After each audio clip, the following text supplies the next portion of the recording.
Come on.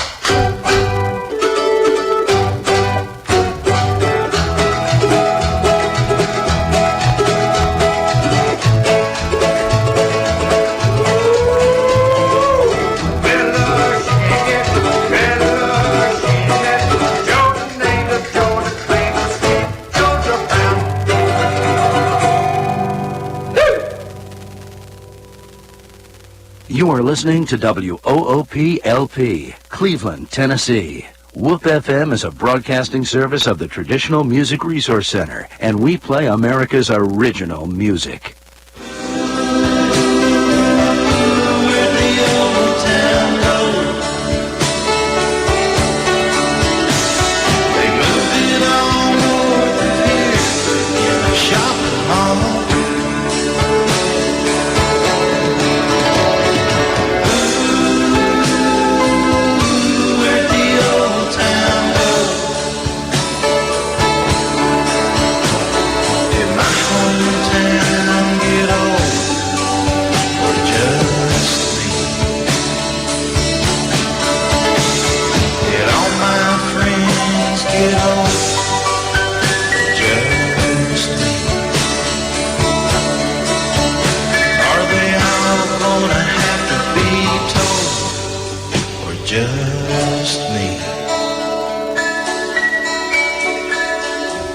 Good morning and welcome to Old Town Cleveland here on WOOP FM 99.9, or you can go to the internet at www.woopfm.com. You can call us here at 614-5553. Good morning, Debbie Moore.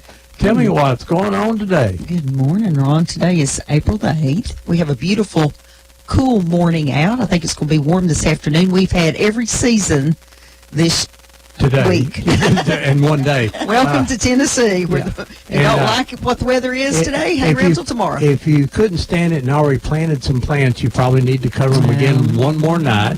It's going to be 70-something degrees today, 75 tomorrow, I think, but the low tonight will be down in the 40s, so you may want to cover those plants a couple more days. I covered mine yesterday. I was one of those that couldn't stand it anymore. I had to plant.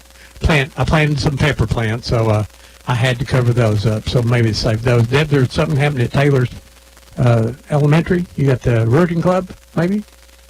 That's coming up soon. I want you to get this on your calendar. April 29th from 1 to 4 p.m. There'll be the Taylor's Elementary School reunion. They're saying folks that taught or attended there from 1970 to 2000, but if you're a couple years before that or after that and you want to go, well, my goodness, just go.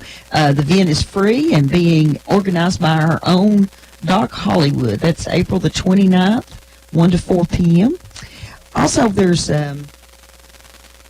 this afternoon, oh, my voice is going already, down at Moccasin Bend in Chattanooga. Of course, we all know that Moccasin Bend, a portion of it, I wish they could have bought all of it. The National Park Service has acquired part of that property, and in our lifetime, I hope, there will be actually a National Park Service Welcome Center there. Moccasin Bend not only tells, Moccasin Bend has a very interesting history. We had stock car racing there, Cherokee Indians, several prehistoric tribes were there. Just a little bit of everything happened at Moccasin Bend, and a lot of it's documented very well. But anyway, they're having a little hike today. Should be about 1.3 miles. Takes about 90 minutes to tour. The ranger your definition of a little hike and mine are two different things. But they're going to be talking about disease and discovery, how DeSoto coming to this area changed the lives of the people that were here. So if you're interested in history and you're able to walk 1.3 miles, you might want to go down there. It's free, 2 p.m. Ron, the North Georgia Speedway's opening tonight. Oh, wow. 8 p.m. Be sure to come out to that. I said open tonight. It's open tonight. I'm not sure about the 8 p.m. Well, and in the Historical Society, the Bradley County Historical and Genealogical Society will meet tomorrow at 2:30 at the History Branch of the Cleveland Public Library. And a very well-known Cherokee speaker will be there, Anita Fingersmith. Mm-hmm. She is the certified genealogist for the Eastern Band of the Eastern Band of Cherokees. the Cherokees, so she has a lot She of knowledge. herself is not Cherokee, but her husband is, and she's taken a great interest in that. And she has really done some incredible genealogy work. I think she's on the national board of the Trail of Tears, so she's very involved there. So if you have any idea or any thought that you may have Or you're just curious. Cherokee heritage and you will learn how to find out, she will give you ideas on how to find out. Now, there is no Cherokee Indian princesses. Don't come say ask her tomorrow and ask her about Cherokee Indian princesses, because there is no such thing, and she'll be glad to explain to you why. But We've heard this presentation, and it's quite good, and it gives you a lot of ideas of where to look for information. But if you don't know a name, you're not going to be able to look. So you're going to have to start asking all the older people in your family, who was the Cherokee? it is, like I say, it is at the History Branch, so you can park across the street at the main branch, and just be very careful coming across Ocoee. I think you probably could park at the Monument Building tomorrow and Yes. cross the street. Please be careful doing that.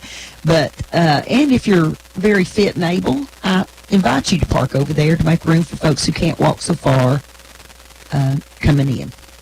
Okay, so all right, but Found what that's I'm looking for. I'm That's sorry. 2:30 tomorrow, and she will be glad to help you, and she will give you advice how to do it. She's not going to do your genealogy No, for you, and no. it's not the easiest thing you ever done. And we hope some of our friends from Polk County come down and see us, and we're very happy and excited about having Miriam Presswood here today. She's all things Polk County. If you want to know anything about what happened in Polk County, this would be your go-to person here. Yes, that's absolutely right. And Marion is, are you the official historian of Polk County? I am, Well- since 1994. Well, they should make you. If they didn't, they should, because she knows that. So let me just ask you a question. I always like to just throw things out. Who are some of the very first families of Polk County? Now, we didn't even set him up to talk about first families, did we, Mary? No, that's, we didn't. That's We something I didn't. wanted to know. We didn't even say good morning. Good morning, Ron. Good morning. How are you? There's the school Daddy. teacher in her coming out. Good morning, we- Mary. we- We're so Do you glad want me to you. have the pledge We- to the flag? Like I always do? We recently, Marion was with us in Texas, and I got to spend the night with 7 women. So I had 7 women on my mind, and Marion was one of them there. For no legal Now, stuff. that was it. It's not quite how it sounds. Listen to me stutter.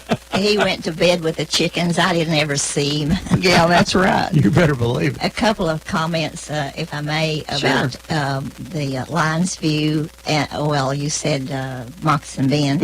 That's where your mother always said you were driving her. You're driving me to Lions View and Moccasin Bend. It used to have a totally different meaning, didn't it? Yes, And I it think did. there's still that facility is still open down there, but I don't think it's quite as it's a little bit different than it used to be, but And a comment on Anita Fingersmith. We had her a couple of years ago, and the surprising thing to me was she had a lot of reasons why a lot of Cherokees stayed here. Some of them had permission Yes. to stay here, and I didn't know that. I just thought they rounded up everybody that looked like a Cherokee Indian princess and sent them off to the west. Well, and and it wasn't. That's like when I heard her do the presentation, my mind thought, if you were Cherokee, you had to go. Yeah. But basically, she said there was a line drawn yes. that says, here's the boundary of what we're going to make, these counties or whatever. And if you're living inside there and you're a Cherokee, you have to leave.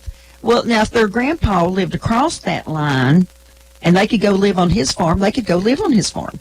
She And so we always thought everybody was rounded up and sent off. very interesting. She is a And very they good have speaker. a really nice facility over there. Their Bear's Den, I Yeah. believe. And Bear meat. bear meat. She brought me some yummy jellies from there. She and her husband have a store. Yes, a store. Native Arts. And It's Native Arts and jellies in Cherokee, North Carolina. In Cherokee, North Carolina. I believe it's like you're going to Maggie Valley. All right, so who's some of the first families of Polk County? We have about, I didn't look at the exact number, but we have about close to 400 people who have been approved into our First Families certificate program. And we modeled it after the First Families of Tennessee. Mm-hmm. And because they had just done that when the last bicentennial, I think it was the bicentennial anyway, we have about 400 people who have applied, but some of them are double. They have 2 or 3 certificates. The person that most people come through is Reverend Elijah Clayton. We have more people. Are you related to them? I was Debbie thinking is. Debbie. Debbie's a Well, Clayton. I'm a Debbie, do Clayton. you have your certificate? Well, if I you can't. don't, I haven't been able to prove that I belong to him, so we may need to work on that a little bit together. okay, we will do that. But Reverend Elijah Clayton has, I think, about a dozen children, so there were a lot of descendants there. And a lot of them are still around in the area, so we always love to get that. Of course, the Biggs are prominent Right. first families. I think I could join through Lingerfeld's. Yes, probably. Now, you said that name differently than I did the other day, did you? Well, one brother would be Lingerfeld and one Link. The ones that I knew growing up were just Links. And they Lincoln- eventually dropped that foreign sounding name and became Links, Right. is what I understand. But I'm Jacob Lingerfeld, sounds familiar to me. Yes, yes. And I'm out of the Baines. They may have been early Yeah. too. And I don't know about the Watsons either. Yes, I think, do we have a Representative Watson? Yeah. Uh, Well, he's yeah, Sheriff Watson now.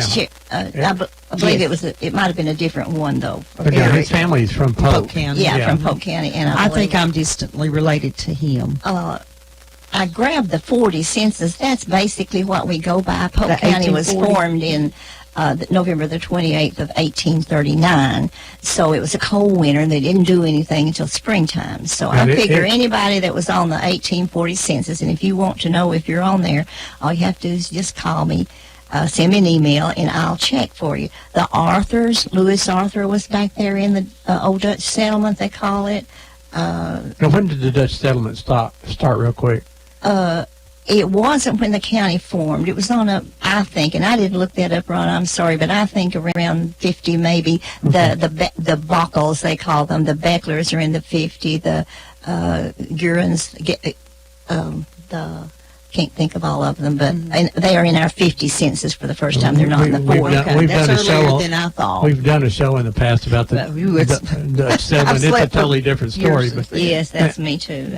I have to. so now, what year did Polk County at one time was predominantly Bradley County, right? Well, not very long. You were Yeah. formed in, actually, illegally. Don't tell anybody I said that. But the Cherokees had a couple of years to get out, and they didn't even wait. Oh, you're right. They formed Bradley County, I think, in February of 36. But see, a lot of our churches, we had a church, Old Ocoee, that was there August, just soon after Bradley was formed. The Old Ocoee Church was formed. So you didn't wait very long, but yes, you had Bradley had the territory all the way to the North Carolina line. And for some people, saying is, why did it create then? Well, this was the Cherokee Nation. It wasn't Tennessee or the United States. So as soon as we started moving Indians out, we started claiming property.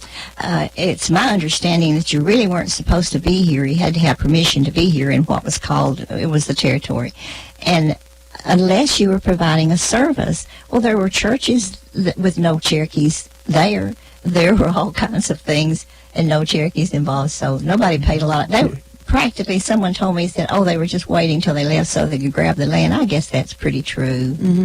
Well, They wanted to be close by so they could say that they were squatters or something. A lot of stores, and then, of course, a lot of these white men came in and married Cherokee women. Yes. And I don't know if they were just fell in love or it was opportunity or It's just the only person they could Maybe. find. or it was greed, maybe, saying is that Yes. I will get this property, which, we can talk about Andrew Taylor downtown Someone here. told me a funny thing about, marrying your cousin. They said, well, the pool for finding a wife was as far as the man could walk in a day to court. Deb says it's after you plowed behind the mule all day, you didn't want to walk too far, ride it too far to court. And who lived nearby? Your Was your cousins. family? And you your went to cousins, of church and all course, that and stuff. church. That's I think it. it's interesting in this 1840 census, they list there were 4 distilleries in Polk County in 1840, and they produced 1,578 gallons, and they had 4 men employed in 1840. Yes. I think that's funny. Well, I think they make more than that now. So, Well, there has been some made up there. My and may family, still be. my It wouldn't family, take you 5 minutes to find you a still either. my family's the Dunn, but they've been more down towards Conasauga, but there's Yeah. still Dunns all in Right. in that Polk County Well, he's area. a Hayes. The Hayeses, yeah. That's out of Polk County. Jasper Hayes and Jim Hayes. Yes, and- I know that family. The surprising thing about South Polk, a year or so ago, maybe two, everybody had a Facebook page. Copper Hill had one, Ducktown had one, Linsdale had one. South Polk had nothing. So in about 5 minutes, I set one up. And in 1 week, I had 5,000 hits there. The second Wow. week, 7,000. And the third week, 11,000. And one fella said, "Golly, Miss Presswood, this is the best backyard history lesson I ever had." I said, "Yay. You can do a 400-page history book like I did with Roy Lillard, and you can sell a few, but I doubt if anybody read them all the way through. But you can spoon feed them concise, accurate little tidbits, and they love it. And I'm so happy to be doing that." That's kind of what we try to do. We just too. did that with the Tennessee Trail Tears Association. We started one and started again, and just I said, you don't write a big article for Facebook. Put a pretty It's picture. a, and a paragraph, a short paragraph is a lot. That's exactly But what I do. you spark their interest in. Yes, and it is sparking the interest. They'll tag someone and say, "Sari, is this our folks?" And she'll say, "Well, I think it is." And then they start looking up, and I'm just grinning from ear to ear. Yeah.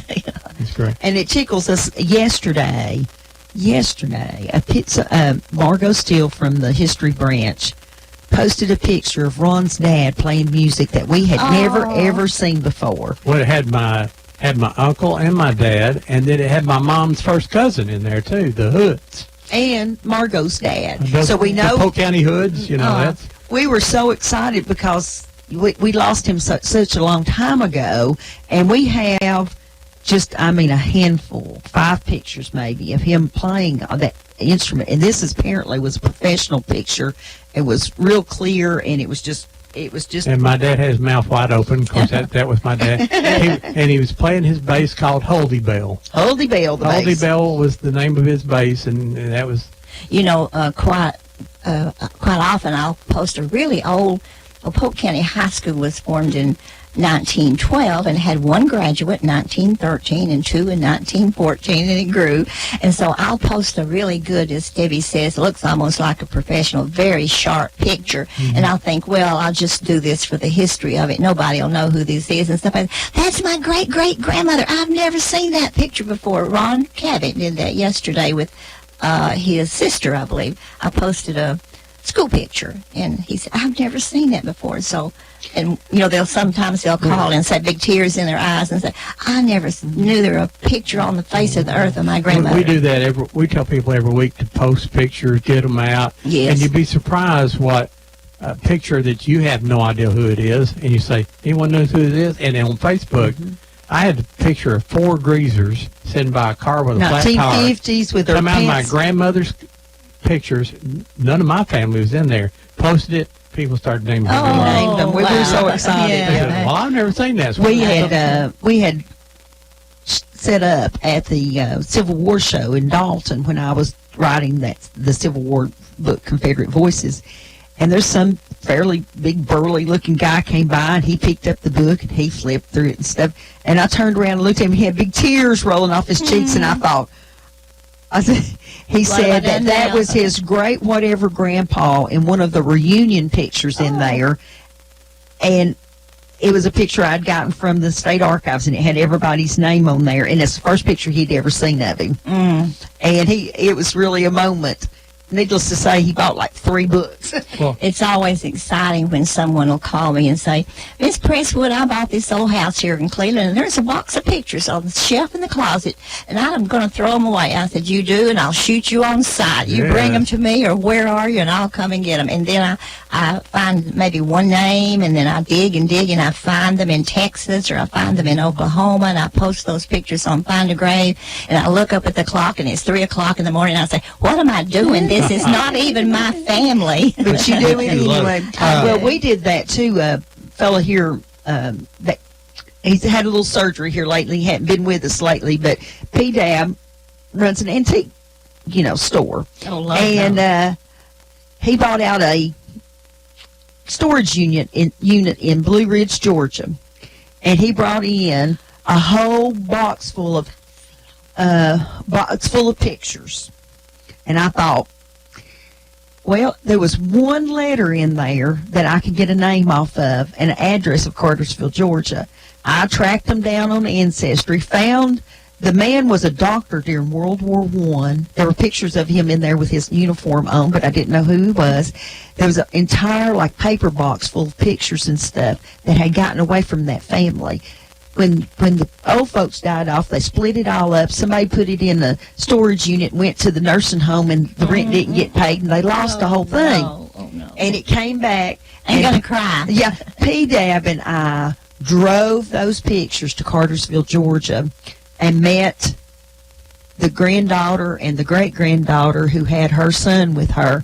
And he reaches into the little boy, it's about 7, reached into the trunk, pulled out a picture in a frame and said, and this was a World War II soldier, he said, "Mama, this man looks just like me." And he did. Oh. I mean, it was so much fun. Can you say the family name? I'm from Fannin County.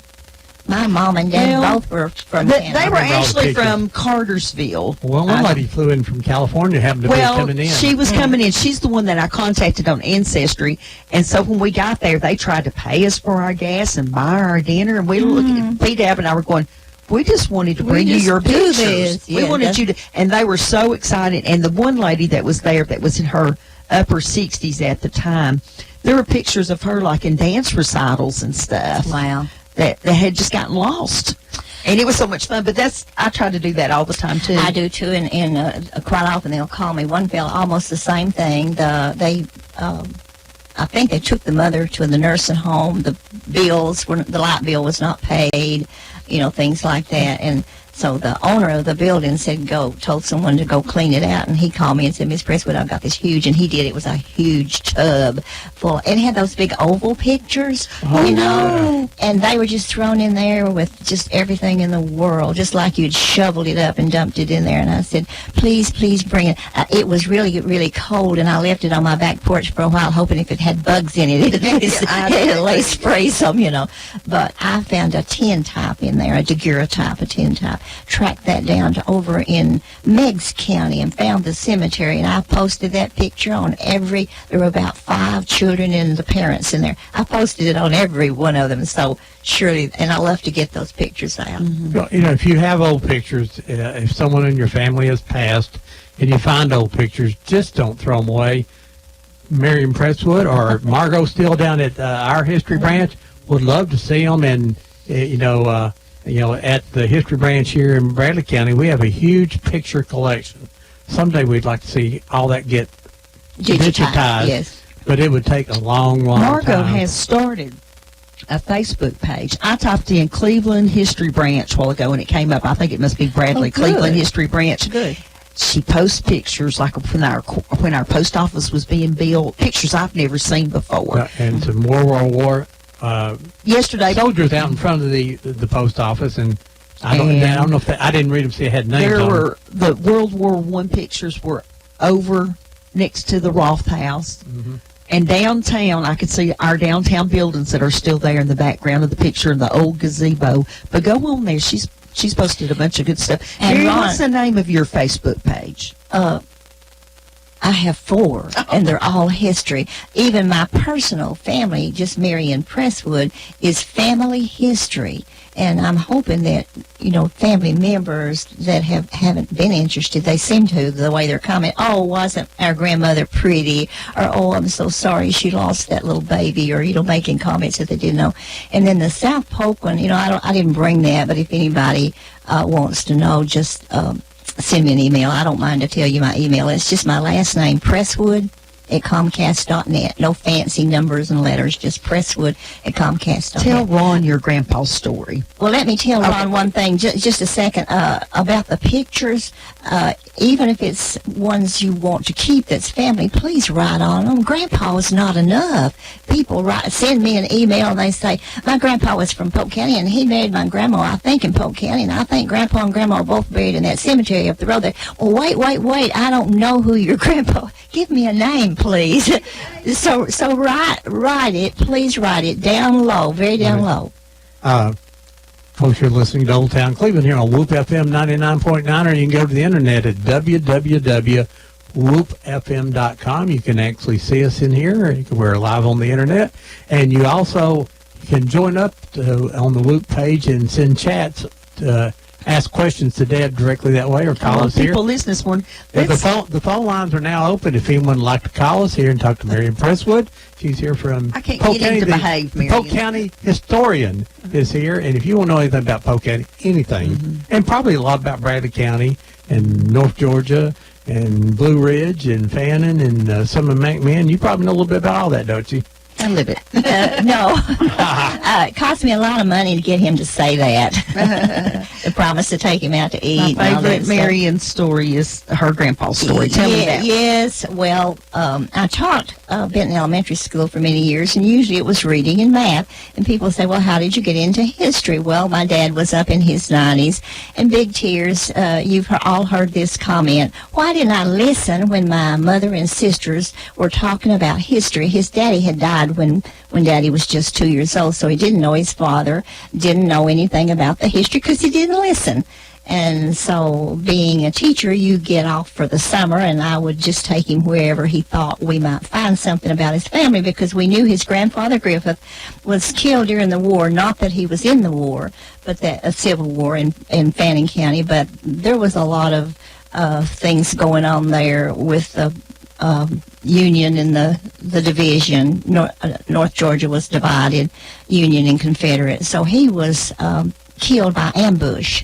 And so Daddy didn't know him. We did have a picture of him, but I didn't know that. I said, Daddy, have you ever seen a picture of John Griffith? And he said, yes, hand me that old picture off the wall. And it was one of those big old frame pictures. It had a picture, it said Lillard Hardware Calendar. It was an old house with the light shining out on the puddle of water and the moon. It was a beautiful picture. So he turned it around, took out his pocket knife and took out the nails and turned it around. And there was my grandfather Griffith, a big man with big hands. It was a painting from a daguerreotype, and it was he had long hair, like down past his ears, pretty blue eyes, and there was my grandfather Griffith. And my mom came to the door and she said, I didn't know that old man with the big hands, and I didn't want him looking at me all the time. And I turned him toward the wall and pasted me a pretty picture on the back. And there was my grandfather Griffith all my life, turned to the wall. So they were having this big contest out in Southern California, a writing contest about genealogy, and they were going to make a little book. So I wrote an article called My Turn to the Wall, Grandfather Griffith, and sent it in. Well, they had two winners. They had a winner and a honorable mention. I got honorable mention and a pretty little certificate that was framed. And so the lady called me and she said, we like yours better than we do the winners. We're going to put it in there, too. So I have a Turn to the Wall Grandfather Griffith story in a little genealogy book. Well, see, putting those names on the picture, we talk about that all the time, and, you can go to Scrapbook Place and get archival ink, and you can write on there, and it don't ever bleed through the picture. Oh, good. Or you can get archival labels and put on there at the back. Either one, they don't fade either. So my aunt died back in December, and I've been cleaning out her house and found a lot of pictures. And thank goodness my Aunt Geneva wrote names and bless her dates heart. when the picture was taken. Wonderful. Every one of them. And I posted one on December 25th, 1966. I just called it Cousins because all the cousins on that side of the family were all there together. And Deanna, I think, turned 50 the other day, so she was the youngest in the picture at that time. I ran across a picture of a very favorite Miss Nellie Dessler, D-E-S-L-E-R. Miss Nellie was in every 1910, the school wasn't there in 1910, but 1920, 1930, 1940, Miss Nellie Dessler taught at Polk County High School. Miss Nellie always stood just totally erect. She always had a book in her hand, I'm assuming a Bible, and she always turned sideways. You saw a profile. Very elegant lady, very well thought of. Well, I found a picture of her in our collection when she was 90 years old. It was 2 o'clock in the morning when I finally found Miss Dessler buried up in Virginia. She came out of Virginia, buried in Virginia. She had died in Alabama, so I assume Marshall County, Alabama, so I assume buried there. No, I found her buried. She had one daughter, and she'd been married 3 times. So I tracked that lady. I know what she had for breakfast and what color socks she's wearing by now. I worked on that lady till 2 o'clock in the morning, but I finally, James is scanning her picture this morning, I hope, aren't you, James? And I'll post it on her Find a Grave for her daughter. Her daughter married, found her daughter buried there. So, you just get hooked. It is. It's very contagious. Matt, for years, Ron just kind of tolerated me. And as he still tolerate her. as he retired and started doing more things with me, he's become a very good genealogist. Yes. And I've been he's working on my put a family. lot of people on Find a Grave, but nothing like you've done. Mary. Yeah, And how many do you think you've? Well, all of Polk County's on Find a Grave. We did in 2003, Joanne Guerin, I think I started it. I did a presentation over at one of our oldest, it is our oldest church in Friendship, saying we are going to read every person that's buried in Polk County, and we did. We waited briar patches and ant hills and whatever, Boats. Gotta and take boats Joanne someplace. sort of took that over and started entering it in, and we ended up, long story short, we ended up with 23,000 burials. And what we did was, she called me and she said, "Man, I don't think we can do a full name index. It's going to take 110 pages." And I said, "I don't care if we have to sell it with a wheelbarrow to push it around. We're going to do a full name index." And we did.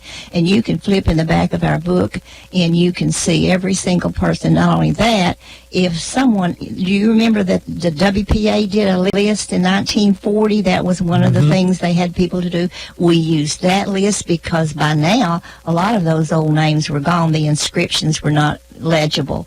And so we used that. And even if someone said, "My daddy took me back," or "My mama took me back to see Grandma's grave, and I know it's right there in a certain cemetery," well, we had that added to the end of like Old Ocoee Cemetery, and then these are other burials there. Well, we made a really nice hardbound book, a 600 or 700 page book, I Wow. think. But we had sold them for a while. We still had a few left, but a lady from Grapevine, Texas, sat down and entered all 23 of those. Actually, she violated our copyright law. Some people said we ought to pursue that. I said, The reason I did this was to get that information out there. If we don't get to sell another book, we just don't sell another her. book. Do you have another book? We don't. We've been out for a long while. But let me tell you this, every one of them's online. She sat down and put them on online. Yes. I do too, but every single one is online. You Find send a her a grave. coupon for a Happy Meal. I mean, There's a lot of work. Find a Grave is a free site. They don't pay me to advertise for them, but it's a free site, and I can go to my brother's. I have a brother passed away in Florida. I can go to his grave there. I can see his picture. I can see his bio. I can click and go to either my dad or my mother. I can come to Polk County where my dad's buried and where my mother's buried. I can click and see pictures, bios, grave markers, all the way back to my Revolutionary War soldier, Colonel William Porter. It's buried in Rutherford County, North Carolina. Is that amazing or what? that is really great. I'm getting very good. I know, like my great-great-grandfather, I have a tintype of him on Find a Grave, and then on my father's side, which has been a little bit more difficult, is I've got through my great-grandfather, and when we were in Texas, I was searching for my great uncle out there, and I've got a picture of him in a group, and so I've posted on his there, but I can't find his children yet. And then my great uncle is buried in Calhoun Baptist Church, Hiawassee Baptist Church. We know where he's buried, and all of his children are now dead too, and I can't find them. So, Yeah. but they're not on Find a Grave. I know their names, and just hadn't had time to go back to it. And they're in McMinn County. I should be able to find one or two of them. Laura Spann Oh, not is Laura. in her car with her laptop and her phone getting a hotspot so she can listen to us today 5 hours from here in Middle Tennessee. But she says she's got a story and she's going to call us here in a Who little was bit. the very first sheriff of Polk County? goodness, why didn't you tell me you were going to Aunt Kennedy? I believe he was, just for a short while. I should have brought that. I had a No, little you're book fine. It's all up in the brain. I believe it was Kennedy. It was for only a short while. Was he appointed by the? Yes, the county court. The county court met, and I have a little book. Mr. Douthit from up on Signal Mountain, that publishing. You know who that is? Mountain Press. He did our first court minutes, and that's so important because if you call over there, they'll say, "Oh, our courthouse burden. We don't have any." Records. Well, they have a job to do. They really can't turn loose and do our genealogy, and that's just what they've been told. But there's a lot of stuff still there. We did have a courthouse fire in '94. We had another one in '35, but yet we still have those early court records. And I was in Fannin County. I'm only a first generation Polk County, and my folks all came out of Fannin County and out of Western North Carolina, Buncombe County, North Carolina. But I was told the same thing, and while I was standing there, down on the bottom shelf was a interesting-looking little book, and I brought it out. And I tell you, it had my grandfather Griffith when they died. They called it a public outcry, but we call it an auction now. They had an auction and sold everything that family had, and grandmother had to buy back her kitchen table, her milk cow. I don't know what the deal was, but everything had to be sold and divided, and if you wanted anything that was yours, you had to buy it back.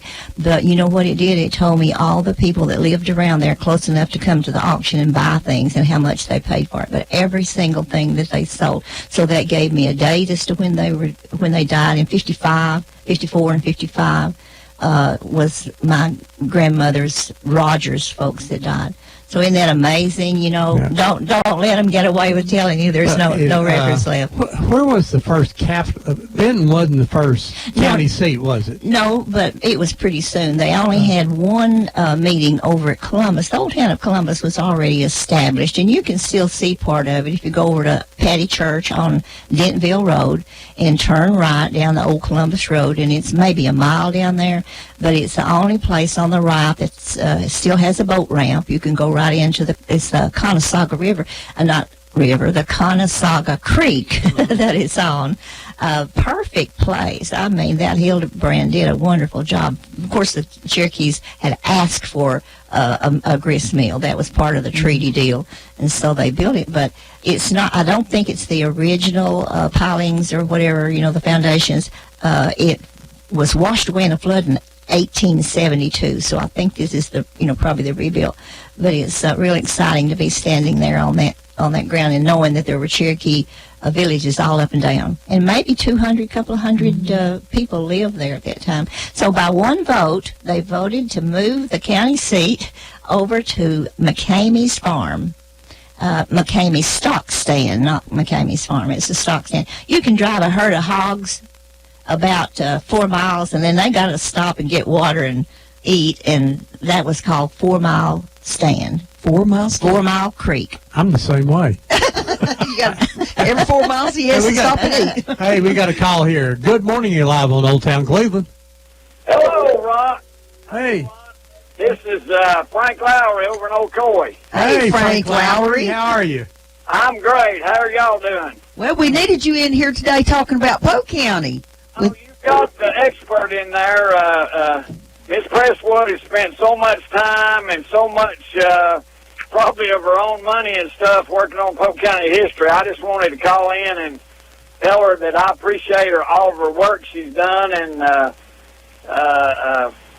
she worked with, I guess, the premier historian of Polk County, and maybe Bradley. I know Bradley had some good historians. Was Mr. Roy G. Lillard. He wrote the history of Polk County and history of Bradley County. Mr. Lillard's a good one. He taught out at Cleveland State. Yes, sir. He was. I'll tell you a funny story. I had to get my teaching license recertified, and I took a Tennessee history course out there, and some of the other students not from Polk County said it wasn't Tennessee history, it was Polk County history. That's about what he talked about, and I tell you what, Miss Presswood, I've been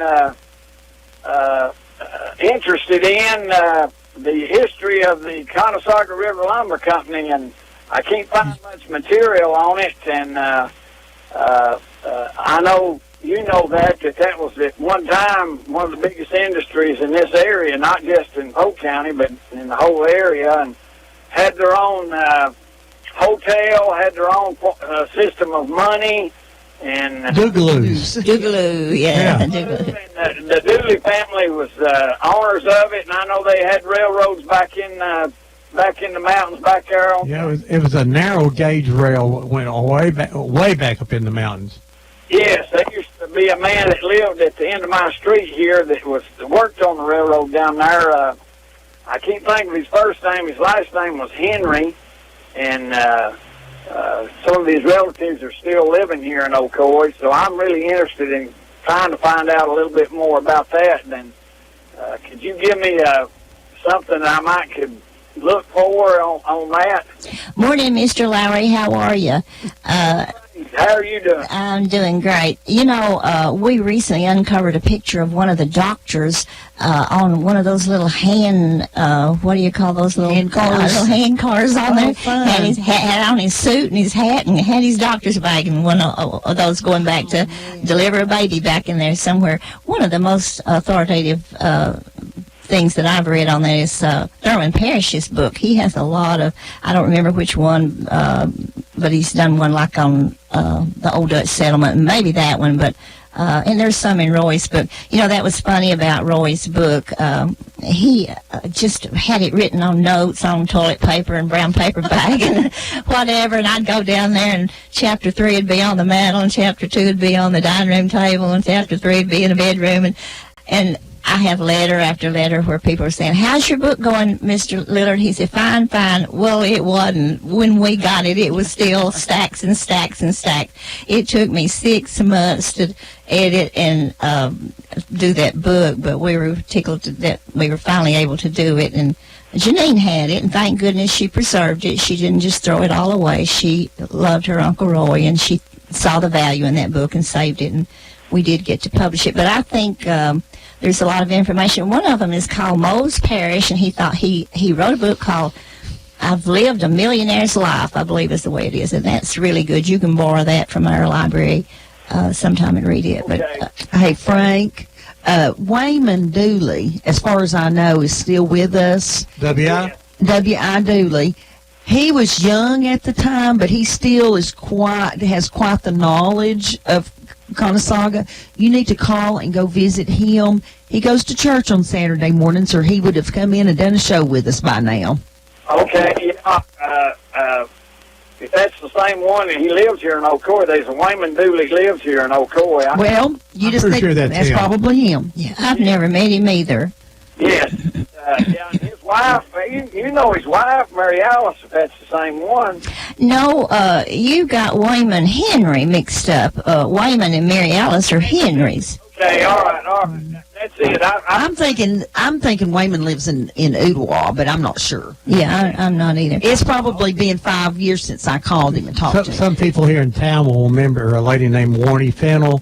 Yes, Well, she was Warnie Dooley, yeah. and she's part of that Dooley family. Of course, Warnie's gone now also. Warnie had a sister who did a little book called Conasauga, and the Polk County News sold that little book for a while. By the way, we don't no longer have a Polk County News. That is a good little book. You could go out to my uncle out on Durkee Road, Eddie Epperson, who grew up in Tinga and worked all around down at Conasauga when they used to have the, what do you call the chenille? Yeah, the bedspreads. Peacock Alley, it was called. Yeah, well, my uncle helped build a lot of those buildings down there, and of course my grandfather's dead now, but they know a lot about the Conasauga Lumber Company and the Doogaloos. I actually have some Doogaloos somewhere. I'll have to look and find them again.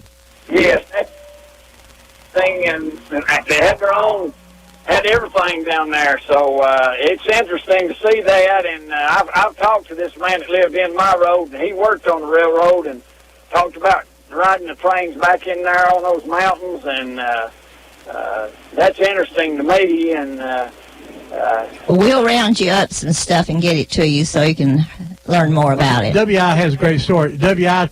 told me one time that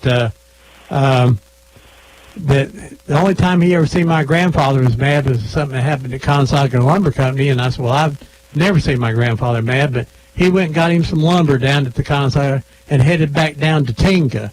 And he stopped at 1 mile away. And stopped at Wilson's store to get him a dope and some peanuts. That's, of course, a Coke and peanuts. But the mail train come by, had a hook out there, and they was making the bills, and his was the last one. They threw it in the bag, run down there, and put it on the train. The train come by, hooked the mail, went down there and dropped it off at Tinga, which was the post office in Wilson's store, and ran the bag up before my grandfather got there. So I walked in, Mr. Wilson handed him a bill For the wood he just bought. And he got mad and said, he already done me for this bill here, and I'd have bought the lumber and hadn't even got home with it. And Henry come back was mad about it. They all laughed afterwards. Yeah. I'm enjoying your show, and y'all keep up the good work. Hey, Thank you, Frank. Thanks for calling. Hey, Frank, did you see our documentary about Ducktown? No, I haven't yet. I'm going to see that. Well, it talks a lot about the Good Government League, and, you may have had some family members involved in that. I believe they did. Bye-bye. Hey, let's don't bring up bad things now. Let's talk about the good. Well, That's right. it wasn't bad. Well- It was just the history and everything. There was nothing bad about it. But Well, wait, let me tell you one of the good things. Frank is a descendant of Nancy Ward, and I helped him get his first families of Tennessee through Nancy Ward, and they have, in the East Tennessee History Building, they have a deer boned ring that, what's the lady that lived, the lawyer that lived down in Alabama? Marie loan. I think it's just on loan. It probably still belongs to your family, but Marie had preserved that, and it's pretty sure. So Frank was so proud of that, and they are of him. They always mention him in their when they talk about First Families. They always mention about Frank going into First Families through Nancy Ward. Thank you very much. I appreciate it. I always knew Frank just as a teacher at Bradley High School. Yes. I didn't know all of his history until after later on. Yeah, I sure do miss He him. was a good guy. Bye-bye. Thank you for calling. Bye-bye. All right, thank you. I love our callers. How was he related to Nancy Ward? Frank's mother, I guess grandmother, was a Day, and then they go to the Taylors, and they owned 1,000 acres or more. And I got tickled at him. I said, why did they choose that? Coming from Polk County there from Benton Station on the old road, that may still be in Lowry hands if they didn't sell it in the last few years. But they had I said, how did you choose the land that you wanted? And he said, well, my great-great-grandpa said that they had great big possums and great big sweet potatoes, and he figured anything that grow great big sweet potatoes and fat possums must be good land. So that's where I would think the sweet potatoes probably made the possums big. well, that's what he meant. I don't know, but Hey, folks, you can call us here at 614-5553. If you're from out of town, add 423-614-5553. Got Marion Presswood here, the Polk County historian and the sharer of all knowledge from Polk County. and president of the Historical Society for 22 years and edits the quarterly. I founded that. What a great newsletter. And founded a little library in one little room back behind, over the Benton Washateria there. We had Mr. Grayson Newman to pass away and gave us some of his materials. And, of course, we got some of Roy's materials, and I thought they ought to be shared. So I started that little room, and the little lady that lived across the street has a beautiful little native rock house. And the Bible says not to covet, but I kind of looked over there and sure did wish I had that little house for a history room. And when she passed, her daughter sold it to us. And so we had, because we had published Roy's book and well, I may not have done that, but we did a history of Polk County. I gathered up a lot of stories with a committee, and we published a history of Polk County. So we had some money, and they said, oh, we'll never pay for it. And I said, well, we could just fritter it away, or we could buy this little building. So we bought the little building. How do you join Polk County Historical Society? You just send us a check for $20 and give us your name and address, and we'll send you 4 issues of our award-winning quarterly. Sure is. Let me assure you that those 4 papers is as good as many books is read out there. If you remember for 3 years, you've got a book, of great Polk County history. And it's written with tongue in cheek sometimes. I get tickled. I can just hear Marion saying what it says. Let's get this call. Hey, go ahead, caller. You're live on Old Town Cleveland. Well, I live there at Orville Plush Bottom. How are you? Hey, Pat. I just wanted to say my grandmother Plush Bottom was a Cherokee princess. You just picking on me today now. I'm just messing with you, Ron. I would like to ask a serious question. Go ahead. Is anybody in Polk County historical circles, are they working on the Conasauga Indian community there, the town, old ancient town that was documented by DeSoto? Oh, Go ahead. not that I know of, and there's just not much written about that. We hear about the Indian towns, the old Tennessee, old Hiwassee, the ones on the Hiwassee River, both sides up and down there, but not much about that one. So whatever Thurman Parrish might have covered in one of his books is about all, and not, as far as I know, nobody's doing anything about it. And it's probably mentioned in Roy Lillard's book, just maybe a paragraph or so. So sorry. There's just and I've been working on this for quite a while, trying to do those property evaluations, and things just weren't written down, so it's hard to know. But I have read some of the stuff that's supposed to have come from DeSoto and Feather Stronghoff, or whatever his name was, and different people that came through here at different times. There's a move afoot to try to steal Conasauga and put it up in northeast Tennessee, up above Knoxville. And I think that's way off base there. I have no idea what you're talking about. It was documented in the DeSoto Chronicle. Oh, okay. Oh, you're saying that they're trying to say it was somewhere besides here? That's what the people are beginning to shift to that point now. Mm-hmm. And I think it's bad off there. Well, I know that we found what we think were Spaniard-type relics at Blythe's Ferry, and they'd always said that they had come through there. So, I think the relics will tell the stories, and I've read those the documentation that you're talking about, and it sure does sound like our area. Well, in the chroniclers of DeSoto, they said that they went to Cudafachichi, and they met with a lady of Cudafachichi, and she had jurisdiction over Conasauga. Would it make any sense at all, just using common sense, that her jurisdiction would extend all the way up to the Knoxville region? I have no idea, Pat. I can't even give an intelligent response to that.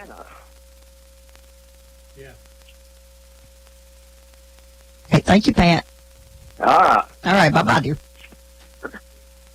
We didn't get Pat to write a book. Yeah, we do. He's really good, He though. is very good. I'll mention something, and then I'll get a big package in the mail, and it's the maps that I need to find the answer, and it's what he knows about it, and all I got to do is go fill in the missing puzzle pieces, and he sent me stuff quite a few times. Let's get this call. Good morning. You're live on Old Town Cleveland. Good morning, this is Marilyn. Hey, Marilyn, what's going on? Well, we're at the Southeastern Farmers Co-op on Blue Springs Road, and the fish truck has just arrived. Oh, boy. If anybody out there needs some fish to put in their pond, not cooked fish, but fish to put in their pond, why, just head on out to the Farmers Co-op. Yeah, we'll be here for about an hour. What I've got to hear, I've really enjoyed. I forgot my little portable radio, and so I don't want to run my battery out of my car. But I have really enjoyed this. Well, thank you. Hey, that Cherokee Indian genealogical thing's tomorrow at the library, the old history branch at 2:30. You need to come if you can. All righty. All righty. Hey, Marilyn, before you go, if someone needs fish, they don't need to bring a container. They'll have something they can carry them home in, right? They put them in a heavyweight plastic bag, and they put enough oxygen in the water, extra oxygen in the water, so that you have time to take them home and acclimate them to your pond. And so, and they should have, whatever anybody needs. Sounds good. So that acclimate that to the pond, does that mean get them ready for it? Get them to where the water won't shock them. I guess the water's a little cool. Well, you can't use them big words when you call in here now. Thanks, Marilyn. Bye-bye. All right, goodbye. Bye-bye. Go ahead, Ron. Ron, you asked a while ago about the Facebook pages, and I said if you'll just send me an email, I'll do that. But I have one for the church and the community, Oak Grove Church and Community, and it goes back to the history of the church. And every time I can find a pastor, I make a picture and a little blurb about him. And the one on South Polk, if you have any connections down there, it says Communities of Ocoee. I think it starts out with Ocoee, Conestoga, Old Fort. It'll probably pull it up, but there's just a lot of somebody said, "Wow, there's more history down there in South Polk than there is anywhere." I think a lot of the same families lived there for so long that the history wasn't dispersed the way it is some other places. I see my good friend Stephanie online this morning, and we were talking about, we had social studies out at Oak Grove, and T. Blair Lillard taught that class. And they took us on a field trip to Polk County. And I said, well, I must have been too interested in the boys because I don't remember anything they told me that day. But I do remember the trip and them trying to teach us a little Polk County history. But she helped me find White Oak Flats. I'd been asking on the radio if anybody knew where White Oak Flats was. She found it on a map the other day, and it's out close to Georgetown. And I appreciate her doing that. I need that for my new book I'm writing. And we need to preserve the history of the little schools that are around. You know, at one time, I think Polk County had 66 little schools, and they were little one-room schools, but that's what people have such good memories about going to those little community schools, and not as many good memories about the bigger schools, too. Mm-hmm. And, you know, we had a black school, and I did several articles in one of our quarterlies on that. I passed there this morning and thought about it, and a lot of the fine folks here in Cleveland now have roots over there. They came over there to King's School. It was the Rosenwald School. There was a philanthropist that gave money to build those schools, and I was just telling Deb a few minutes ago, in our population of 1840, we had like 3,570 grand total. Of those, there were 304 slaves there, and wow.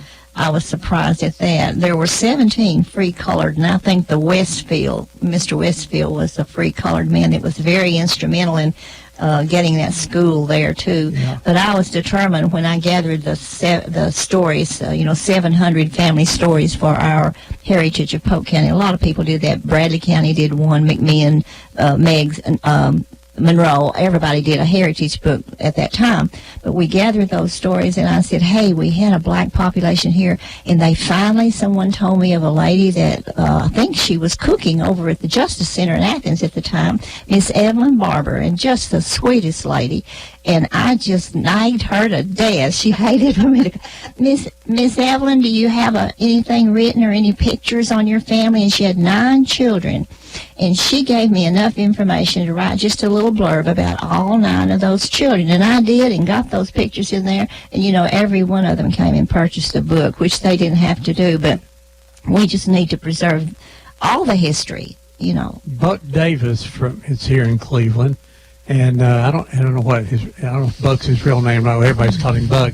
Lived there, went to the King School, and then when he got big enough, he drove a bus to Cleveland. He was 14. To College Hill, and he was 14. He drove the school bus from there back and took the black children from Polk down to the.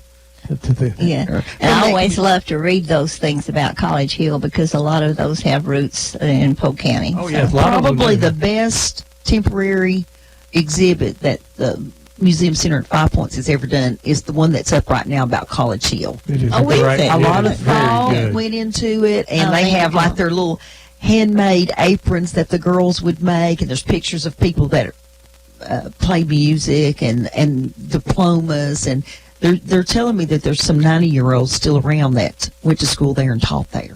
One lady told me, and I didn't remember it, but one lady said they had movies there on Saturday night at King's School. They had a little hall of some kind of little room that was bigger than the other community room, and then they all loved to go. And Miss Helen Hale taught school, and she said she'd have a lot of the little children around her television. She had one of the first televisions, and she'd let them all come in her living room and watch television. So, Very interesting. yes, it was. It was really interesting. All right. How many sheriffs in Polk County has been murdered in office? I think you had one, but we didn't. Yours was it Isaac? His name Smith. wasn't Isaac. It was Israel. Israel Smith. I thought there was one killed in Copper Hill. Oh yeah, I take that back. The Bell. I believe we did have a sheriff that was. It wasn't. I don't know whether it was Copper Hill or they Somewhere up in there. Well, it was right there on 64. It was. Yeah. Who wasn't he ambushed or something? They think because of something about having the payroll on the way to pay. You know, they thought that it was a robbery, and he got killed. And I'm not saying that name right either. Sheriff Bell may have been the one that helped to find whoever murdered him, but it was the father of the Mr. Davis. You know, the Davis farm down there on the Conestoga River. Mrs. Davis. It was her father, and you just caught me off guard here. Normally, I know who that is, but yes, we did not have know that. we did I did have not one. know the relationship there. Ron, we need to take our mid-morning break here. 11 o'clock has already snuck upon us. We'll be back here. First off, I want to say that let me get down here, Deb, and you tell them while I'm doing this here. Every Saturday we play a song called "Gone Home." It's a song written by Jumpin' Bill Carlisle and in honor of his brother. And it's a song we dedicate it to the people who've passed in our community and your relatives anywhere they are and people around the world. And so folks, we'll be back here in a few minutes and with Miriam Presswood and the historian of Polk County. We'll be right back. Whoop FM is a non-profit community radio station that is made possible thanks to the generosity of individuals and the following sponsors. All right, we got Sweet Georgia Brown. I don't even know where we are, but we'll go for it.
Listening to WOOP-LP, Cleveland, Tennessee. Whoop FM is a broadcasting service of the Traditional Music Resource Center, and we play America's original music. Check into cash. The cash you need today is waiting for you at Check into Cash. It's your money, so come in and get it. Get a payday advance today for up to $425. At Check into Cash, we make it quick, easy, and confidential. The cash you need is right here, so stop worrying and stop in to Check into Cash today. Borrowers often use payday advances over a period of months, which can be expensive. Restrictions apply. See store for details. After 135 years, Hardwick Clothes, America's oldest since 1880, has delivered on our commitment to produce the finest navy blazer in America. This limited edition blazer was announced as the style winner in Garden and Guns Made in the South Awards. Crafted in Cleveland, Tennessee, we use premium Italian wool from Vitale Barberis, custom Bimberg lining, and signature gold buttons. It's available through the finest men's stores or at hardwick.com.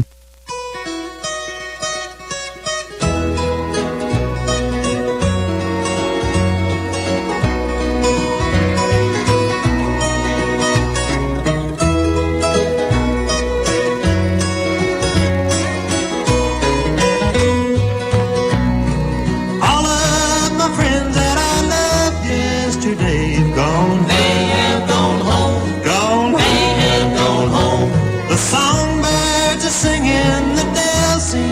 say, gone home and gone home, gone home and gone home. They've joined the heavenly fold. They're walking the streets of pure gold. They left one by one as the work here was done. Gone home and gone home, gone home and gone home.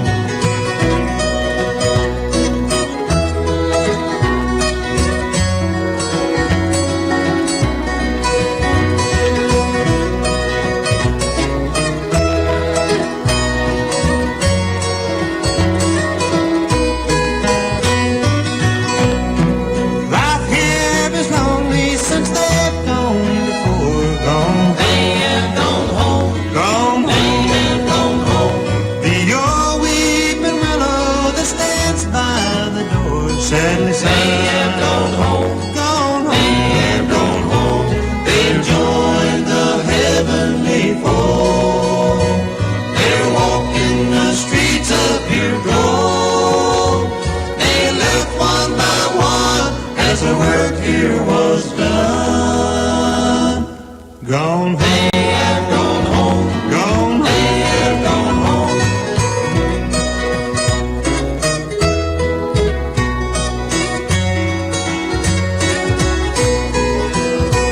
They've joined the heavenly fold.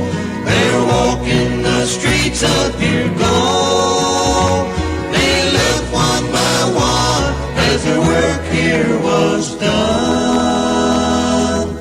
Gone home, gone home, gone home and gone.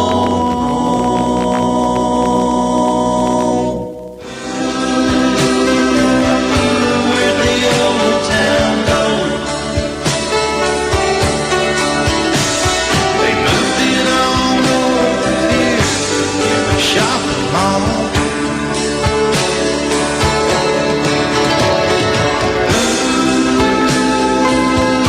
Where'd the old town go?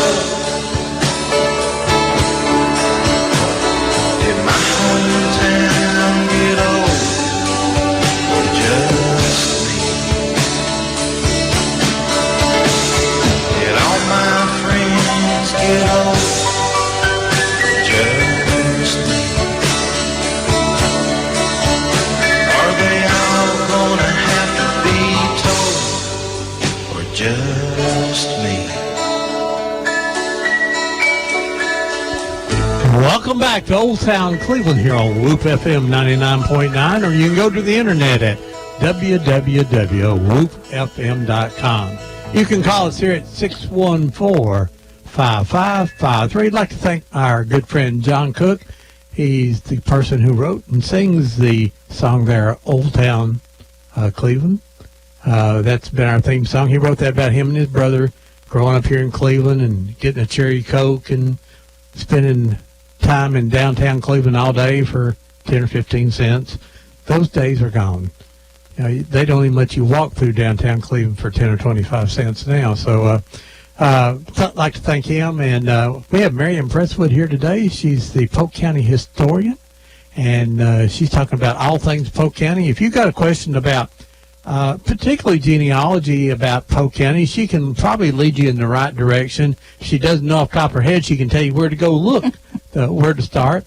And I'd like to say, I think a thing that her work for Find a Grave, the thing she's done there is so valuable. And having those, if you have family members, make sure you get Find a Grave is free. To add something, you just have to sign up, and you. And it basically it's a name and a password. It doesn't cost you anything, and you can add pictures of your family to the graves. And this is really great for other people outside the area. And 100 years from now, it might be the thing that say, "There's my great-great-great-grandfather." You know. So thank you for all you've done up there. And like I say, join the Polk County Historical Society. $20 a year, and the publications are worth newsletter is 3 worth times that much. We got a call here. Good morning, live on Old Town Cleveland. Yes, I didn't hear you all mention that sheriff that was killed in Polk County. Well, we were trying to think of his name. His name was Lewis Wright. My name's Lynn Nolan. Lived in Copper Hill, but the sheriff's name was Lewis Wright. He was killed up in Town. Was he a sheriff or was he a deputy? He was sheriff. Okay. That's okay. And they had called him out there to one of these, I guess it was like a bar, pool and bar. And I'm going, from what I'd heard, see, I believe it was in either the late 50s or the early 60s. And he had two people with him. One of the guys who was with him was a company guard. And he was in the front seat. The other guy that was with him was a deputy. He had gotten under the car. When he pulled up, he had to pull out of the light. Somebody had took the light bulb out inside the building. When he got out, they shot him, and they thought they was killing the deputy, Colonel Gibson, and it wasn't. It was the company guard, because he lived at the bottom of the hill where I grew up. And to my knowledge, they never found the person that shot him. Well, there's a lady told me she was at the bar when he got shot. Yeah. Yeah. And, It's I can't. It's been a long time since I've read that story. I can't confirm. There's some any of other that. family members I think have called here in the past, well, thank you for calling. It's always helpful. Thank you. People who have first-hand knowledge, we love to hear from them. Well, I wasn't after. Well, I didn't know, but you got, that from that generation. Do you happen to have pictures of the sheriff there? No, I don't. It'd be great if we had pictures of all those people. All righty. Okay. Thank you. Thank you so much, Bye-bye. and thanks for listening. And Ron, I was just mentioning how delicate that situation is, because we still have people living who were, related. So I don't really do a lot, but I was very pleased with the book that I edited of the material that Roy Lillard had gathered. He did an excellent job, I thought. So anyone that's interested in that era might want to read that part. That book is out of print, but I would say I'm almost positive that I gave a copy to both libraries, and there are copies around that you can get more information on that. Well, let me ask you a question, not about specifics, but more about the term Good Government League. Was this, of course, I've read about McMinn County and the Polk County, but, I didn't hear about it in Bradley County, Hamilton. Was that just a regional thing? Was that a national movement, or was it just this little area here? I don't know the answer to your question, but I think more localized. The story I always heard was that our men came back from the service, World War II, and said, hey, we've been fighting for the freedom from someone else, and our politics of the situation had gotten so bad that you weren't sure your vote was counted, so they just wanted to clear that up, and they did, and it was, the impetus was from the McMinn County people who did the same thing, so Right. It was a combination of Democrats, Republicans, whatever, banding together. It was no political party. Right. It was a new political party of such, the Good Government League, and in our area, some of them were Republicans, some of them were Democrats. So right. It really wasn't a Democrat or Republican Right. thing. It was, the fact is that People that wanted a better government. well, Right. the small town sheriffs were fee grabbers at that time, and it's just true all through the South. And is the way you made your money was a little extra from a bootlegger and a little extra from fee grabbing, and of course a lot of laws have changed now. But I just wondered, if that was a national movement or just here, because you've always read McMinn Yes, and Polk, but right. it didn't happen in Bradley, or I don't hear Monroe or any other of these counties in this area had that. So I just wonder if it wasn't just that I think it was. localized. And by the way, speaking of speed grabbers, I was afraid I might get stopped this morning, so I had my story ready, Ron. If they stop me, I was going to say, law officer, I'm so sorry, but I have to hurry and get where I'm going before I forget where I'm going. You think that would have worked? Online. No. Online here, and it's online, and it's just as accurate as the person that put it on here. It says Deputy Bob Rogers and Chief Deputy James Wright were shot and killed from ambush as they conducted a routine check of a tavern on State Highway 68. That's not right. It's Highway 64, isn't it? Well, 68? No, 68 is correct. I'm sorry. 2 hidden gunmen opened fire on them with shotguns as they stepped out of the patrol car. Chief Deputy Wright and Deputy Rogers were both struck by the shotgun blast and killed. A third deputy returned fire but did not strike the suspects. The suspects were never identified. Authorities felt the murders were a result of years of feuding between county politicians, and there was a question as to whether there was 1 or 2 suspects. Exactly 1 year later, the tavern they had checked was burned. Deputy Rogers is survived by his wife and 10 children. Now, so I don't know. When did that happen? Did it say 1958, March the 8th. 1958. 58. They tried to reopen that, some of the children, grandchildren, and the children, I guess, and tried to reopen it a couple of years, and they were advised to drop it. So, don't. And see, again, I don't know. I know that when we were doing our documentary. That was very impressive when it says don't mess with government politics. No, I did well, see history is history, and I try to tell this stuff, but you don't want to. You don't want to upset the living. There is a lot of families that are still alive that, in McMinn County, they're very tight-lipped about it, and most of Polk County's tight-lipped. We've had a few people talk about it, but it was more general. It's more that people don't want to. I might mention one person that seems to be very accurate and that lived up in that area is Dave Talley, and Dave lives down in Florida now, and he writes for one of those Facebook pages. Copper Hill and Ducktown both have one called Pictorial History of Copper Hill and Ducktown, and he's done some really good, and I have done them with his permission in our heritage book. Be glad to make a copy for anyone that would like to know more about that. There's another one up there in Ducktown, growing up on Smelter Hill. Really? I haven't seen that one. Growing up on Smelter Hill. Smelter Hill was where the elite of Polk County, the company officials, as they called them, and of course some people call them other things. And they do have some wonderful pictures. I love to look at them, and just always amazed. My mom's father, my grandfather, worked there as in the smelter plant. He didn't mine, I don't think, but he worked in the smelter plant. And she said they were just terrified to play on those hills, that their parents had told them that it just opened up and swallow them, and it might have. Well, yeah, some people love those red hills. Yes, they do. There was one of the coaches told me that they were coaching football up there, and they made them run down through those red hills. Ron Singleton, and run down through there. And, of course, when they were running, the gullies were deeper enough so they could lose a Volkswagen in there, couldn't you? So they would run down there, and some of the football players would just hide there for a while. And then when the other runners come back, they'd get up and run.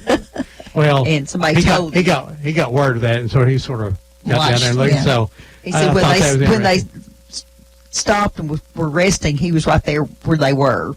So Polk County in land size is very huge, isn't it? And compared to Bradley County, it's a lot bigger than Bradley County now, isn't it? Now, I don't know that. I thought 400, I don't hesitate to say with right in front of me, but we have 155,000 acres, I remember, of Cherokee National Forest, and that's almost half of it, so double that, whatever that is. That's almost half of our area. And then, of course, what the National Forest don't have, TVA has a control of a lot of it.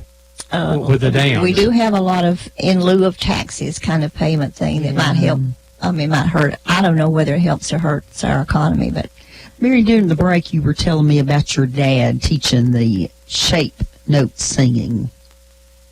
The song reminded me that recently in the tornado that hit Ocoee and just about wiped out down there where Mr. Frank Lowry lives that we were talking about, a sweet little lady, Doris Hood, brought a banner that was that I've seen my dad win many a time. They had a big singing convention. I don't know how often, but it seems like it's maybe twice a year, and they would compete, the church choirs. They had one called Roth's Chapel, named from the Mr. Roth that was the captain of the mines, Julius Roth.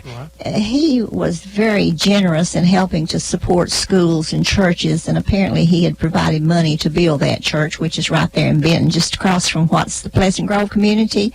But that group would win the banner, and she called and said, Marion, the banner was in the tornado and it's dirty. And I said, oh, my daddy's banner. He used to be so proud of that. And she gave it to me. It's hanging in I don't know how her husband, Lynn Bates, was in a quartet for years. And apparently he was somewhere along the way. Somewhere along the way. But Daddy taught shape note singing schools all over North Georgia and Polk County. Last one he taught, we all rode in a big old cattle truck. International Harvester truck, I think, but we would climb up the rails, and it was down in that rock church at Cisco, Georgia, still there, right on the road. That was Dad's last singing school. I love it. Hey, good morning. You're live on Old Town Cleveland. Hello. I think they hung up right when we said hello. Okay. Please call back there. Sorry. That's all right. That's okay. They'll call back. But I wrote a story in the Facets of Fannin County, which was the forerunner of almost all the heritage books around. I call it the granddaddy of all heritage books because it's wonderful, and it's been in about 12 printings, I think. But I wrote a story about my dad, one of the first. He had studied, he was the youngest of course, a spoiled little boy, I guess, but back in those North Georgia mountains where he was born, and he decided he would teach singing school. So he did all the studying, what to do, and he said he and his brother walked going to the church, and they could look down and see horses tied up, wagons. It was the biggest crowd he'd ever seen. Scared him to death when he got down there and got in and saw those people. He said, I forgot every word I'd studied. And I said, folks, let's sing. And he said, they did, and we raised the roof. When he had his week over, they'd paid him $1.50 to teach that singing school. When it was over, one man got up and said, let's take up the money and get him to stay another. And Daddy said, oh, Lord, what will I do? I don't know enough to do another week, but he did. Oh, that's fun. It was. Oh, yeah. Ron, let's get this call. All right. Good morning. You're live on Old Town Cleveland. Oh, hey, I need to, my name's Paul Clayton. I'm a descendant of Elijah over in, Polk Creek. Yeah, oh, yeah. Listen, Marion's helped me a lot, and I appreciate that. But listen, there's two questions that keeps popping into my mind about these old ancestors. One is, why did they go to Greasy Creek? And two is, how did they find it? He got a land grant, didn't he, Marion, from James K. Polk? War of 1812. War of 1812 land grant. Well, I don't know, but what they could choose, could they choose where they wanted it? Or Well, they may have been given, excuse me, some choice, but it's beautiful now, but I see what you're saying. It's so remote. Did you go to his grave marking about 1991? No. No. Well, in 1991, it was headed up by Hazel McReynolds. Thank you. Great big Clayton researcher. She spent her whole Joanne Butters helped some too. But we went. I don't know how I even heard about it. Of course, I'm a Clayton, but we went up there, and I just remember walking out of the church after they told us all about Reverend Elijah Clayton. Matter of fact, I think I've got a bunch of that recorded on an old VHS tape, come to think of it. And, but I remember coming out and hearing the bagpipes playing from the cemetery as we were down in the church parking lot. And I was thinking, well, I imagine that's got a few people up here in the mountains' attention. What in the world's that sound?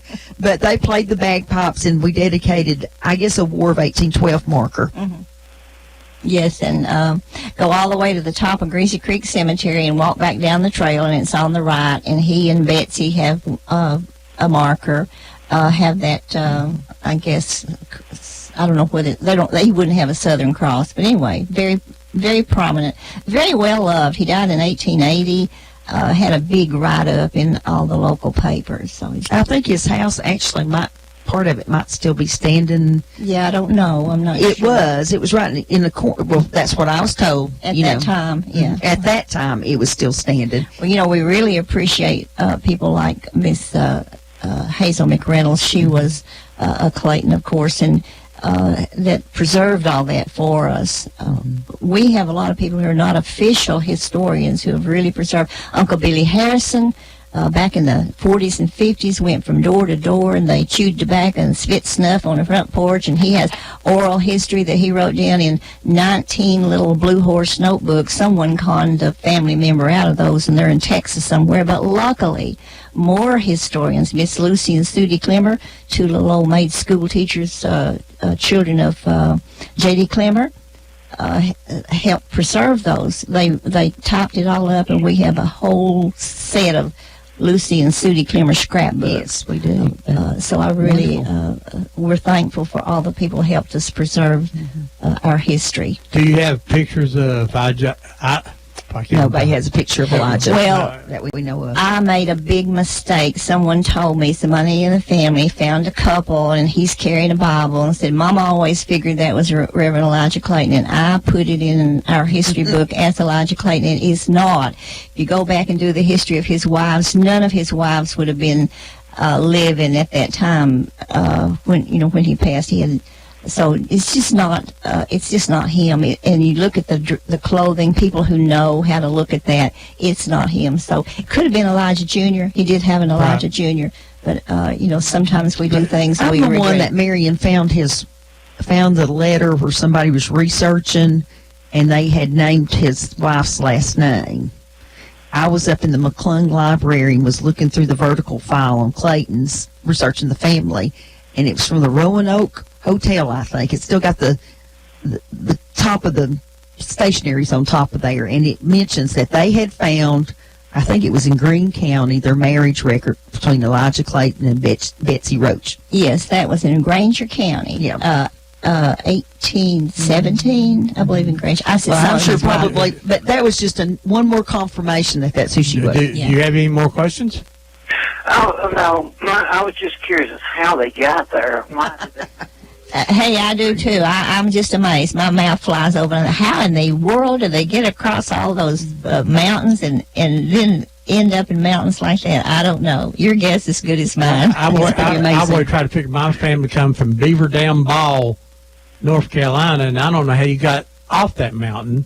There ain't no way to get there from here, is there? No, there's We not. went up I there, tried to go there, and it was crazy. I thought I was going to run out of gas and turn around and went back. Yeah. How they got there, you know what? We're spoiled. We got highways. Yeah. They had I think trails. they rolled off the hill down into Coker Creek, is what I think. Well, what amazes me is there really was no way to get. There were about 7 to 10 miles that was not passable up until 1930. Now, you think about that. If you wanted to go to Ducktown, you had to go up to Austral, they called it, and catch the train, go around the loop and go up there. Then about 1921, 22 in there, when they built the Kimsey Highway, they call it Kimsey Highway. Now my dad came out of there in 26. That's how he came from Blue Ridge, Georgia, all the way. Ox-drawn wagon, that's what he had, put everything they had. They lived in Padina in Blue Ridge, Georgia. Drove all the way out that mountain, came down the Kimsey Highway and got here. It was the mid-30s before they even opened up to where you could go from Benton to, because the old Copper Road was in such disrepair, they say the ditches were like knee-deep. There was just no way. You could get to Greasy Creek there, Highway 30, but from there on up, it's just, you always heard that you can't get there from here. You couldn't. You couldn't. Early days, they would have been animal trails. There may have been Cherokee native trails, and they probably just got out and started walking and found it the easiest path to get there. And they probably had to be near water, always, because they were carrying their horses with them, and the horses course, the government give you land. You make the way. You get there somehow. Well, thank you so much for calling. Okay. I listen to you guys quite regular. I live down in Charleston, Georgia now.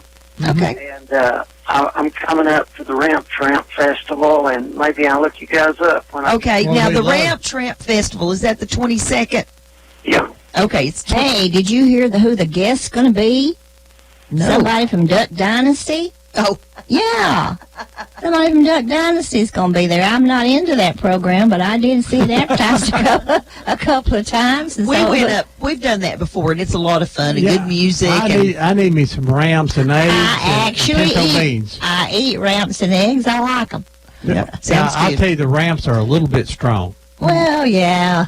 Hey, you got to be tough. When You go got to to have some good mints if you're going to kiss a woman later, or you got to feed her some as you go.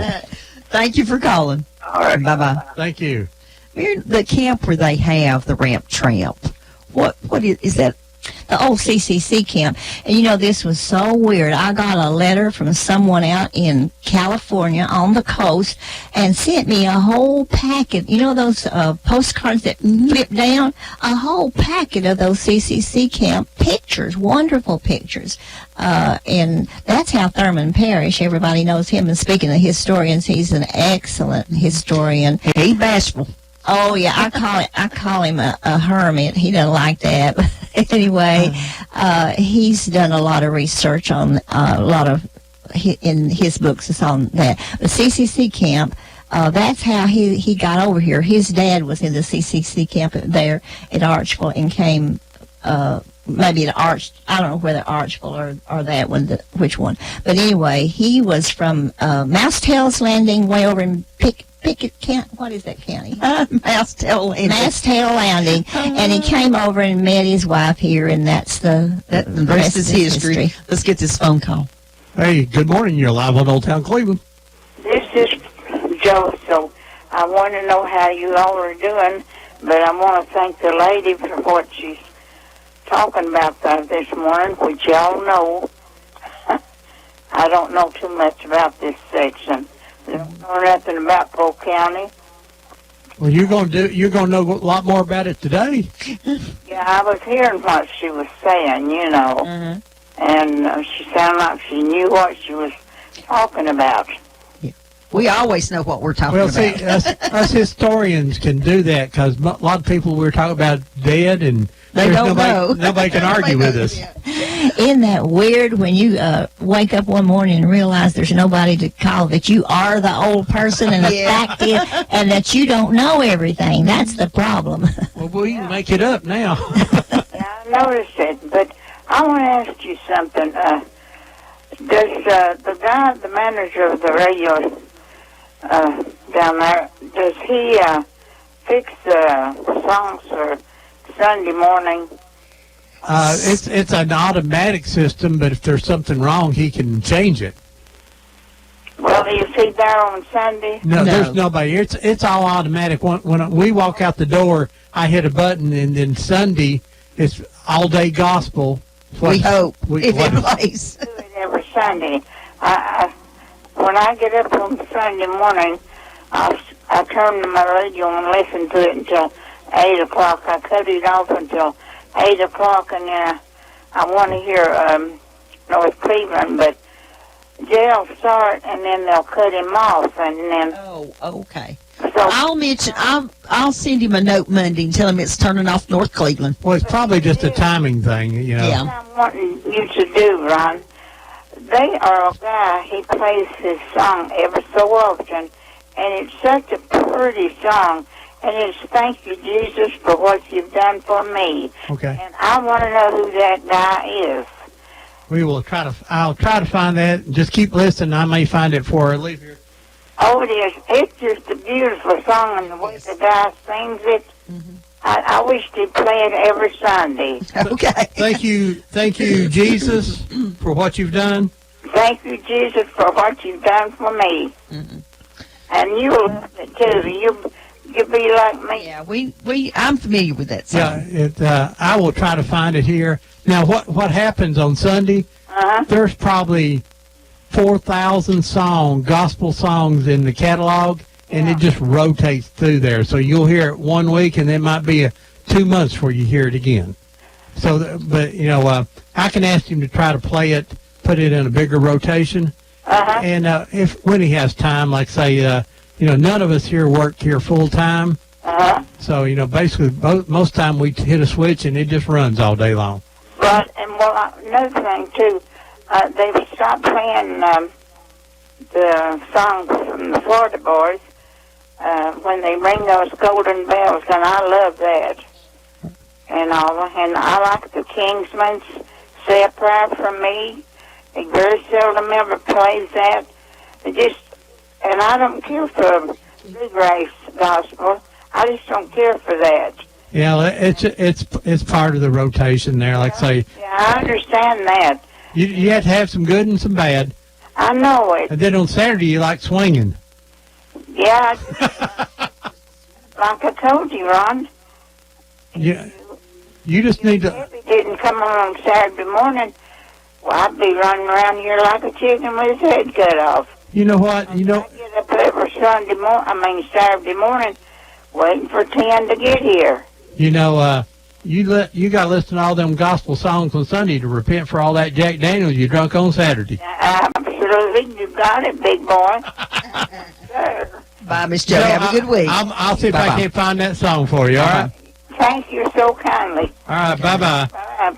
Hey, you're listening to Old Town Cleveland here on Whoop FM 99.9, or you can go to the internet at www.whoopfm.com. We got Miriam Presswood here today, the Polk County historian, the keeper of the flame for Polk County. The keeper of the flame. All the knowledge goes through Miriam there.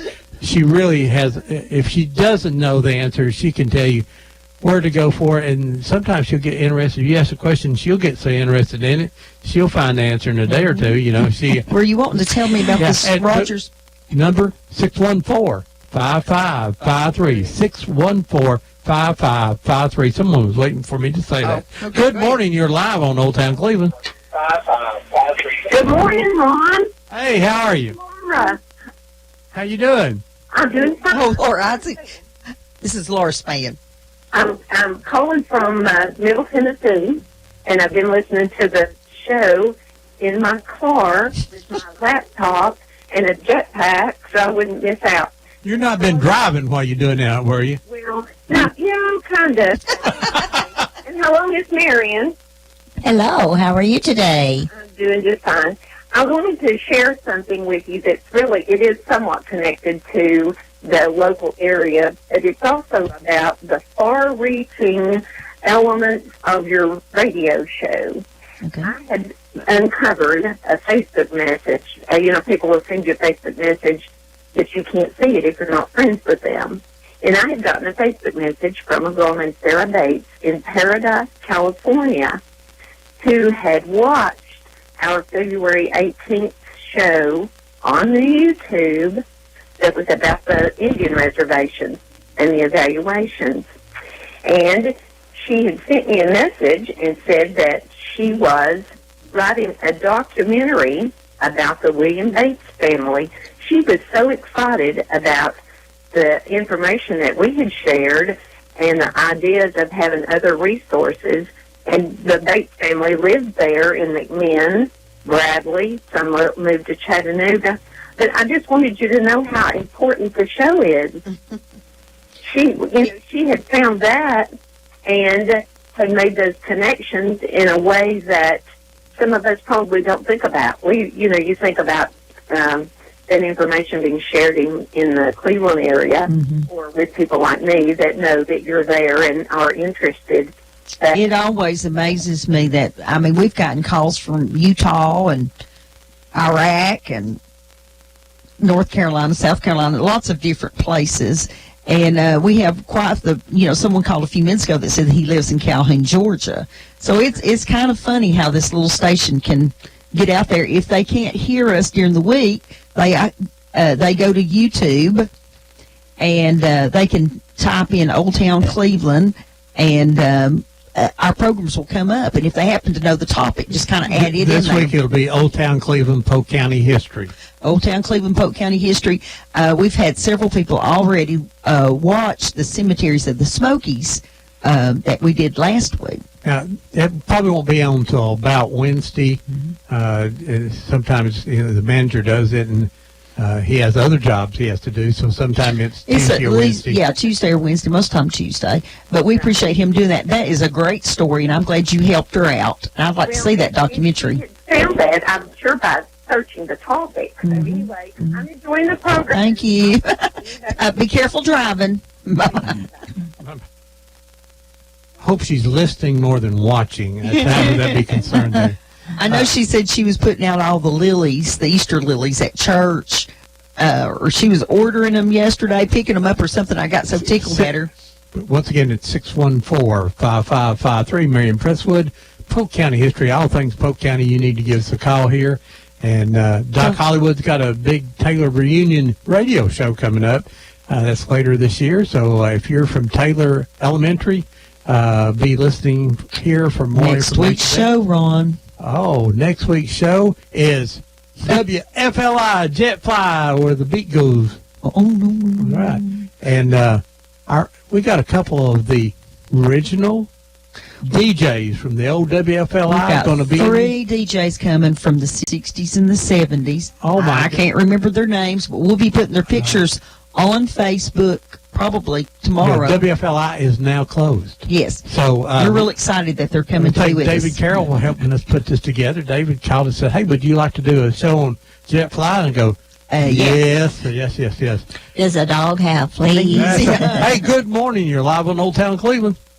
Good morning. Good morning. How are you, sir? This is Stan Beaver. Hey, Stan. How are you? Pretty good. Y'all working hard today? Oh, yeah. What's going on? I got about 3 different things I need to ask y'all about. Okay, well, go ahead. One of them is I got a lady that's trying to get in touch with you, Debbie. Okay. They're doing a documentary on Trail of Tears. Yes. And she's trying to talk to you if she can. Okay. I can give you her number, or you can give me yours. Well, how about, just give it to me. Do you have it with you? I do. Okay, well, give it to me. Her name is Lavonna Cochran, and her number is 421-7273. Okay, say that for me again, 421-7273. Is that a local number? Yes, sir. And what was her first name? Lavonna. Her husband is the former pastor of Living Word Church. Okay. So, anyway, they're doing a documentary on Trail of Tears, and then she needs to talk to you. Okay. Second one is, I'm from Polk County. I don't know if y'all knew that or not. Well? Yes, from up in the Copper Hill area. Yeah, uptown, yeah. Yeah. And a lady called a while ago, says something about thank you, Jesus, for everything you've done. I don't know if she's talking about my song or not, but I've got a song with that title. Well, guess what? I just loaded it into the system. I've done a search for that, and I've got Thank You, Jesus by Stan Beaver will play right after Swinging this morning. We got those two. Those two sort of seem to go together. Okay. Like I said, she said it's a pretty song, so I doubt that it's mine. Well, we'll try that one first. We're going to play it anyway, Stan. It's just ironic there when you called in. I'm sitting here looking on the screen. I got Stan Beaver pulled up here. Yeah. Paul, we got it. Stan Beaver is in the Rockabilly Hall of Fame. Right. So he's a big-time star here we got. I know, a little-time star. And his real big claim to fame, he got to play on Whoop Radio live. That's his claim right there. Yeah, me and my son come down there. It was a fun day. Yeah. And we played on the radio with Fro Daddy. Well, you know, you were in here too. And Stan's father is Leon, right? Yes, sir. Well, Leon used to play with my dad and uncle. Yeah, I knew that. Yeah. When Dad wasn't playing the bass, your dad would play bass, and Dad would probably play guitar after that. But matter of fact, we'd posted a picture yesterday we'd found of that the library had found and posted. It had my dad and my uncle playing his famous bass Huldy Bell, and Gerald Hood was in the picture too. Wow. So and Gerald Hood's my mom's cousin, so had a lot of family there. And then Miss Steele's dad was playing the steel guitar, and Casey, I can't remember his first name, Stan Casey, I believe, playing the fiddle, and it was a great picture I'd never seen before. So I don't have a picture of your dad. I'll see if I can find you one around here somewhere. I would love to have a picture of your dad to add to the collection of the people that played him. I've got a poster that has your dad's name on it, where my dad and uncle were playing shows around, and your dad's noted on the poster. I saw the poster. Yeah. You had it online somewhere. Yeah, I posted it on Facebook. I made a copy and put it on there. And I put it in a frame, and I'm afraid to open the frame now. Afraid it'll just be dust. Yeah, that's been a few days ago that was done. I don't know. I don't remember. Probably the late 40s, I would think. And it was just that real thin Now, do you have copy paper. you have a third thing? I have what? You said you had 3 things. You've done 2 now. Okay. What was the other one? It took me that long to remember. Well, that was the Lavana and Ducktown and that song. Oh, okay. He got all 3 of them. Yeah. You win the prize. Finally. Where did you live at in Ducktown?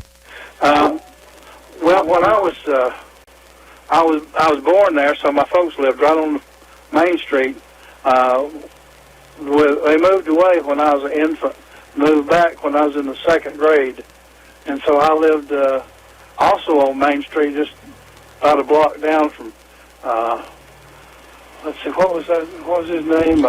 Charlie Presswood's garage. Charlie Presswood Garage. Presswood's garage. Yeah, close to the Presswood Garage. Did your family work in the mines or for the mining company? No, my dad, especially even then, he's the one who built the radio station down there. Okay. And so when we came back, that's what he was doing. He was in the process of building what was then WLSB. They've since changed the call letters, which I kind of hate because LSB was my initials. That's the reason all these years my other claim to fame was that a radio station was named after me. Yeah.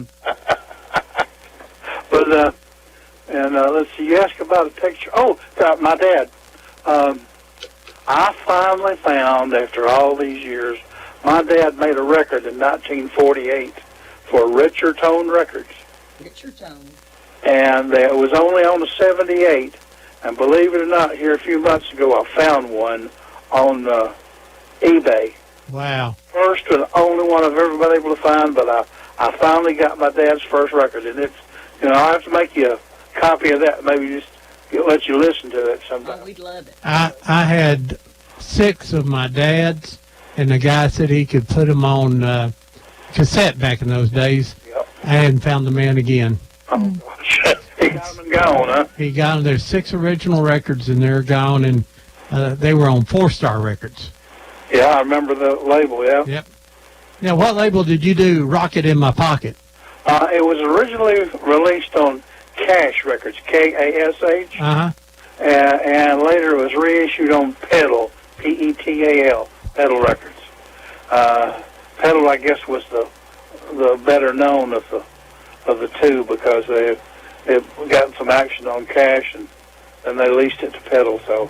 Did you make huge royalty checks off that? I'm trying to remember. I don't think I ever got a single royalty check.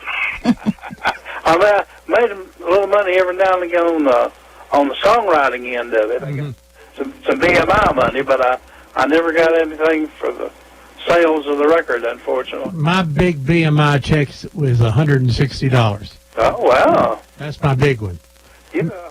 You were up in there. What was your song? It was actually, we published a song, me and John Cook, and it was Lisa McCone recorded. We played on it and everything, and we got it for the publishing rights. Yeah. So that was our big one. The rest of them have been about $1.25 and 68 cents. And Well, now the same kind of thing happened to me. I published a song. I didn't write it, but I published it, called Sundown in Nashville. Mm-hmm.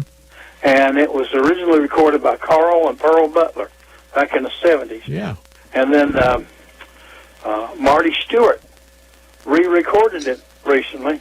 And so I've been making some pretty good little ASCAP performance on it. Oh, that's great. That's great. Well, Stan, thanks for calling and thanks for listening. Thank you. Do you keep my sister-in-law straight out there? I try to. Well, it's hard to do. You know, yeah, I was going to say, you know how she is. Yeah. But she's one of the sweetest people I ever met. So. You don't know her real well, then, do you? Well, I know her well enough that if I need help, I can go knock on the door and say, "Can you help me?" And usually she'll say yes. Oh, she's a great person. We do. Really We is. love her. Thank you, Stan. And always good talking to you. And try to see if you can't find that picture of your dad. I'll do it. All right. Bye-bye. Thank you. Bye-bye. Ron, I have something I'd love to find. My daddy had a quartet, sang all over the place. They were in high demand for funerals and so forth. And he remembered going to WDOD in Chattanooga, and they recorded it. I'd love to find that. I've tried and never been able to. He had some really fun stories about his singing the quartet. And you've got a phone call.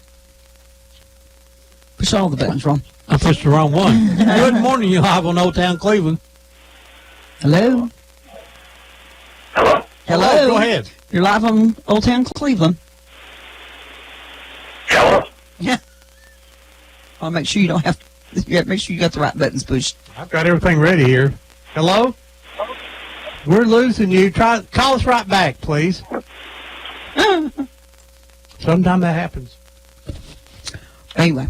All my buttons are Well, pushed. see, Ron's dad, too, played music in Foreigner, and we found the little notebook where they wrote down that they took in $8 one night. Well, and they made more money in Foreigner and Von Nor and those little communities. Yes. Eton, Georgia. Bradley County. Well, that was a big deal when someone came. Bradley out. County was, and is still today, the worst music town ever. I mean, you couldn't get anybody to come out.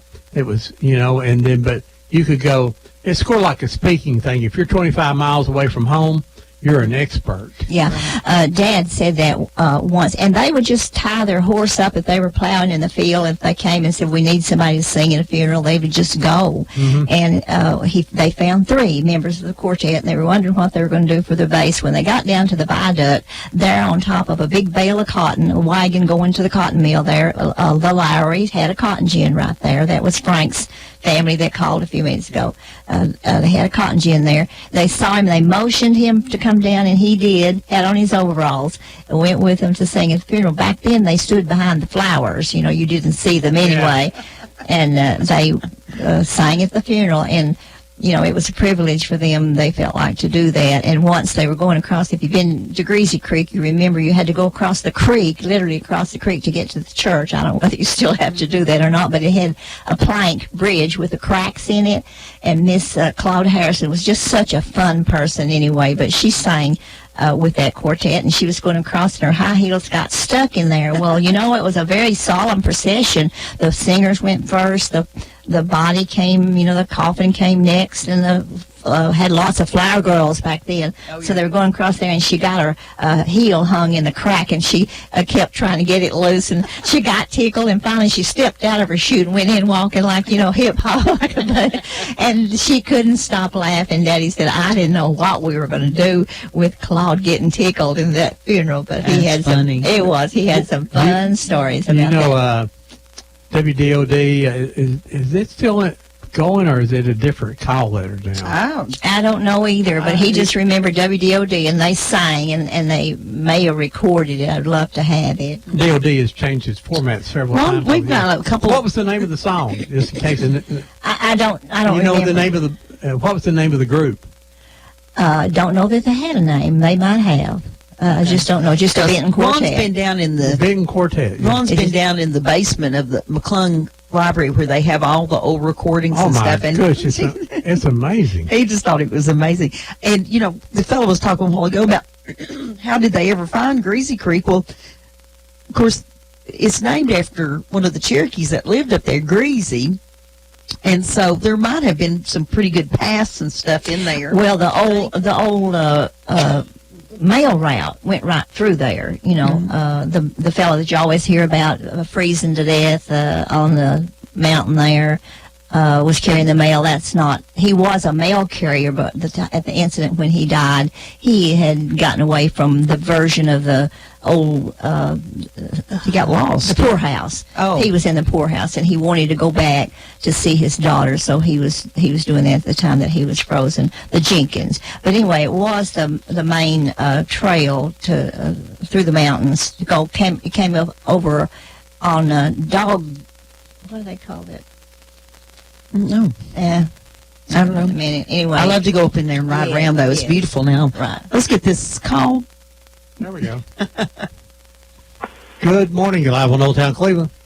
Ron, I'm sorry to bother you again, but what was that guy's name? Stan Beavers. Not Beavers, it's Beaver. Stan Beaver. Don't have an S on it, though. Stan Beaver. Yes.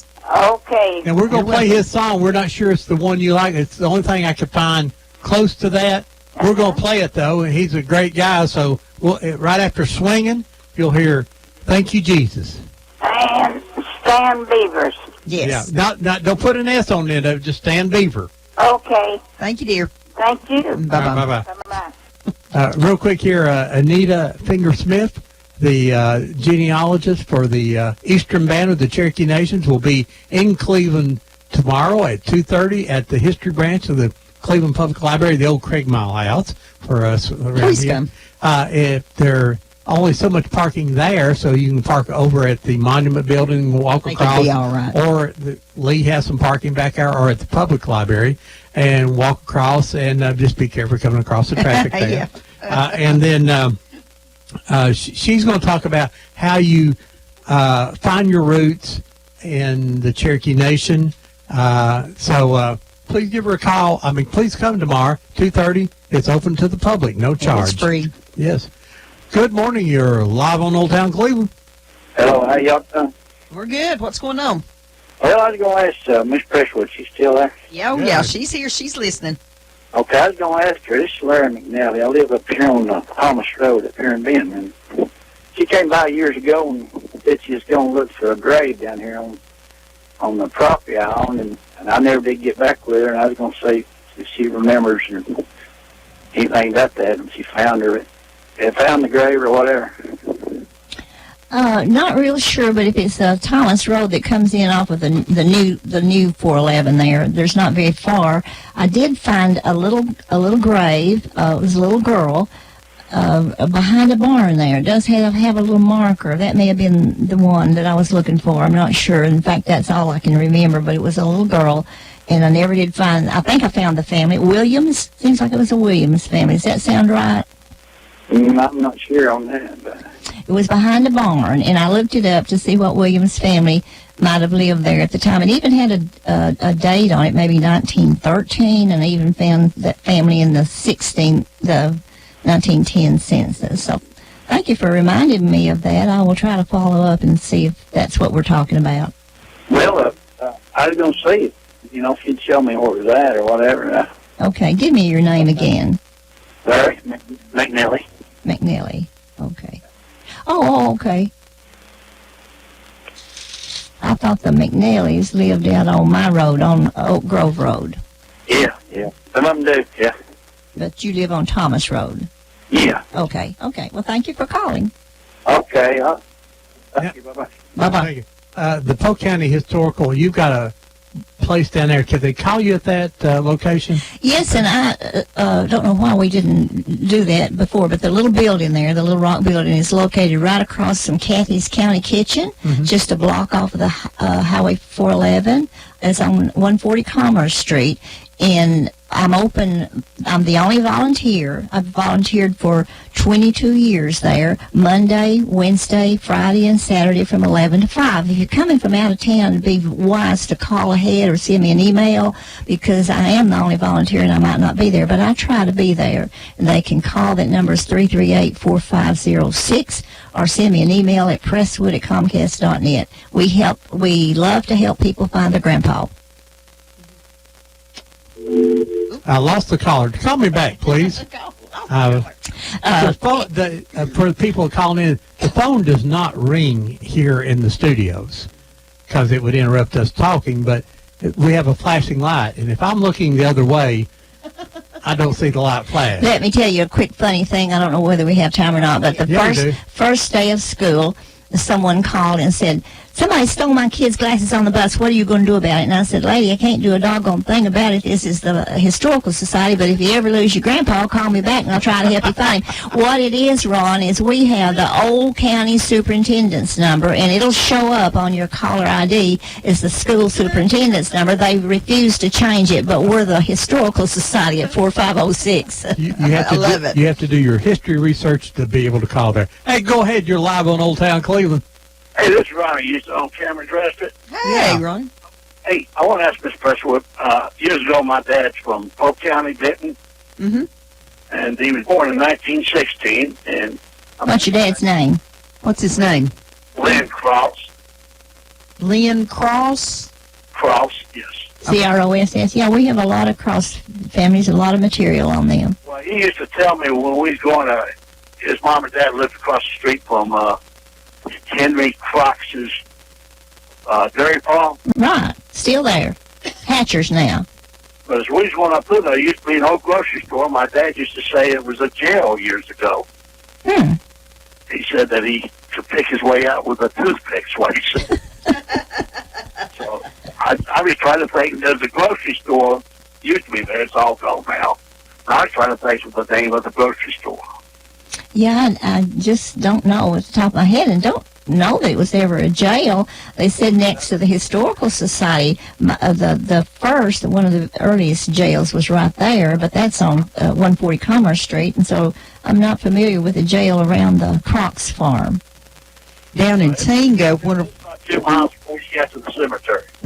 Yeah, I know where where that farm is, and loved Miss Crocs. But sorry. I thank you for trying, though. Well, thank you for calling. Bye-bye. Ron had a relative that built the first jail down in Tinga, and then he celebrated and ended up being the first person put in it. Public drunkenness. Well, you had to test and see how well he had built it, you know. Mary, I'm going to ask you one last question, and we're running along here, but post offices in Polk County, you know, used to the post office was named after a community or after the person where the store was. So how many little post offices were around Polk County? What was it? Well, you go back and read your last quarterly, because I put them all in there, Mr. Ron. You've just told on yourself, but I have them all. And we have some really weird ones. We have a mug. I know, but that's we're trying to tell the people. I ask questions because I know you know the answer. That's what you do. And I don't know the exact number, but we had a lot of little post offices around that would run for a short while. But there's a list in that book, which I find handy, because I'll find a letter from Mug or from Heliotrope or from Grace, and I'm like, where's that? And I flip open that little book, and it tells me right where they are. You know, one of the interesting ones was at Webb Store. Yes. And I can't think. Reliance. What's the lady's? What are the daughter of the daughter? Yeah, she's Yvonne. No, yes, I guess Yvonne. Yeah. Sandra. Sandra, you're right, Sandra. She came in and done her show. We talked about Web Store because everybody remembers that. Right. And they had a dresser or something where they kept the mail in. It was the drawers. It was, you know, and she still has that in her house now. That Right. was, I thought that was interesting that, you know, it wasn't a big official thing. We had a dresser. A dresser where they sorted the mail, yes. Very nice. Miriam, as Laura Spann just sent me a little message that said, today's was a great show, and we needed to talk another hour. And Now, I feel like that, but I do hope you'll come back to what be I with us. worry about someday is that you, Deb, and Marion and Laura all be in here, and I just need to leave. You have to push the buttons. Well, but because I won't get a word in edgewise. He loves the show when Laura's You must be like my poor husband. I said he asked me to marry him in 1954, and he hadn't said 5 words since. It got real quiet, and somebody said, "Have you given him a chance?" Was that nice? Well, Marion, as always on here, we encourage people to continue to save their family history by recording who they can get to talk to them.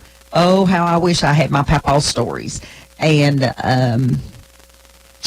You write them down. You know, if you want to save history, you don't have to be a big-time historian and know where everything is in Bradley or Polk or anything. If you'd write down your family history and gather up pictures, and then after you get it done, give it to Marion, give it to the people at the Bradley Library, or if you live in Chattanooga or McMinn, there's a history section in almost all these big communities around here, and save that. And, you know, if you publish a little book, you can do that very simply. You can go to Staples and have some of them made, and your family will buy them from you.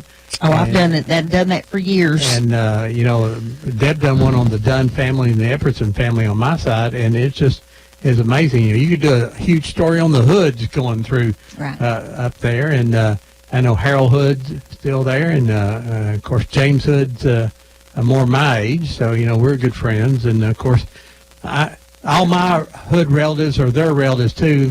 I'm related to on my grandmother's side, so we talk He's about... his own grandpa. We talk about our common cousins, and so we can tell stories on all of them. And so...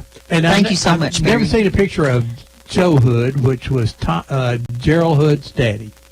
Joe Hood. Enjoyed it, and thank you so much for having me. Oh, we'd love As to have you Debbie back. says, we can just talk another, just looking in this list of 1940 census, Travis Rogers, Jason Matlock. We could talk all day on Jason Matlock's 20 kids.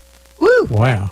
He's busy. Just put up a big marker for him in the Matlock Cemetery on Highway 314. Stop by and see it. Very nice. Well, and Marion, thank you for all you do for history. You know, you're really just one of those amazing assets to all of us that love history, and we want to just thank you so much When's your for doing next that. meeting? We've met the fourth Sunday in February, May, picnic in August, and then November. We'll remind everybody. You'll have to come up and visit with us. Particularly for the picnic. All right, Ron. We'll always remember Pearl Harbor, but Will we remember Aunt Pearl? Oh, see you It's next up to week. you. Bye-bye now.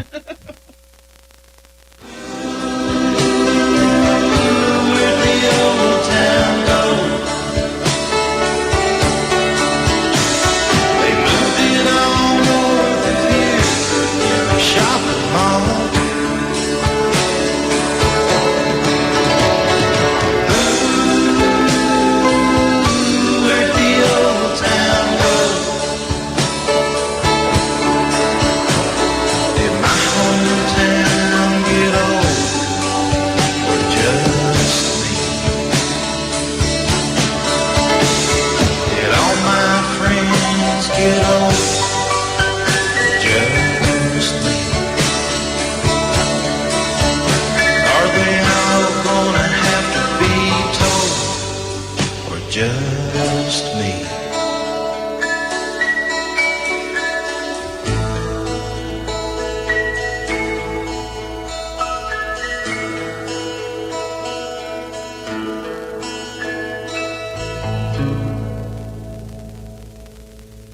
Hello, I'm Johnny Cash. And you're listening to WOOPLP, Cleveland, Tennessee. WOOP FM is a broadcasting service of the Traditional Music Resource Center, and we play America's original music. Check into cash. The cash you need today is waiting for you at Check into Cash. It's your money, so come in and get it. Get a payday advance today for up to $425 at Check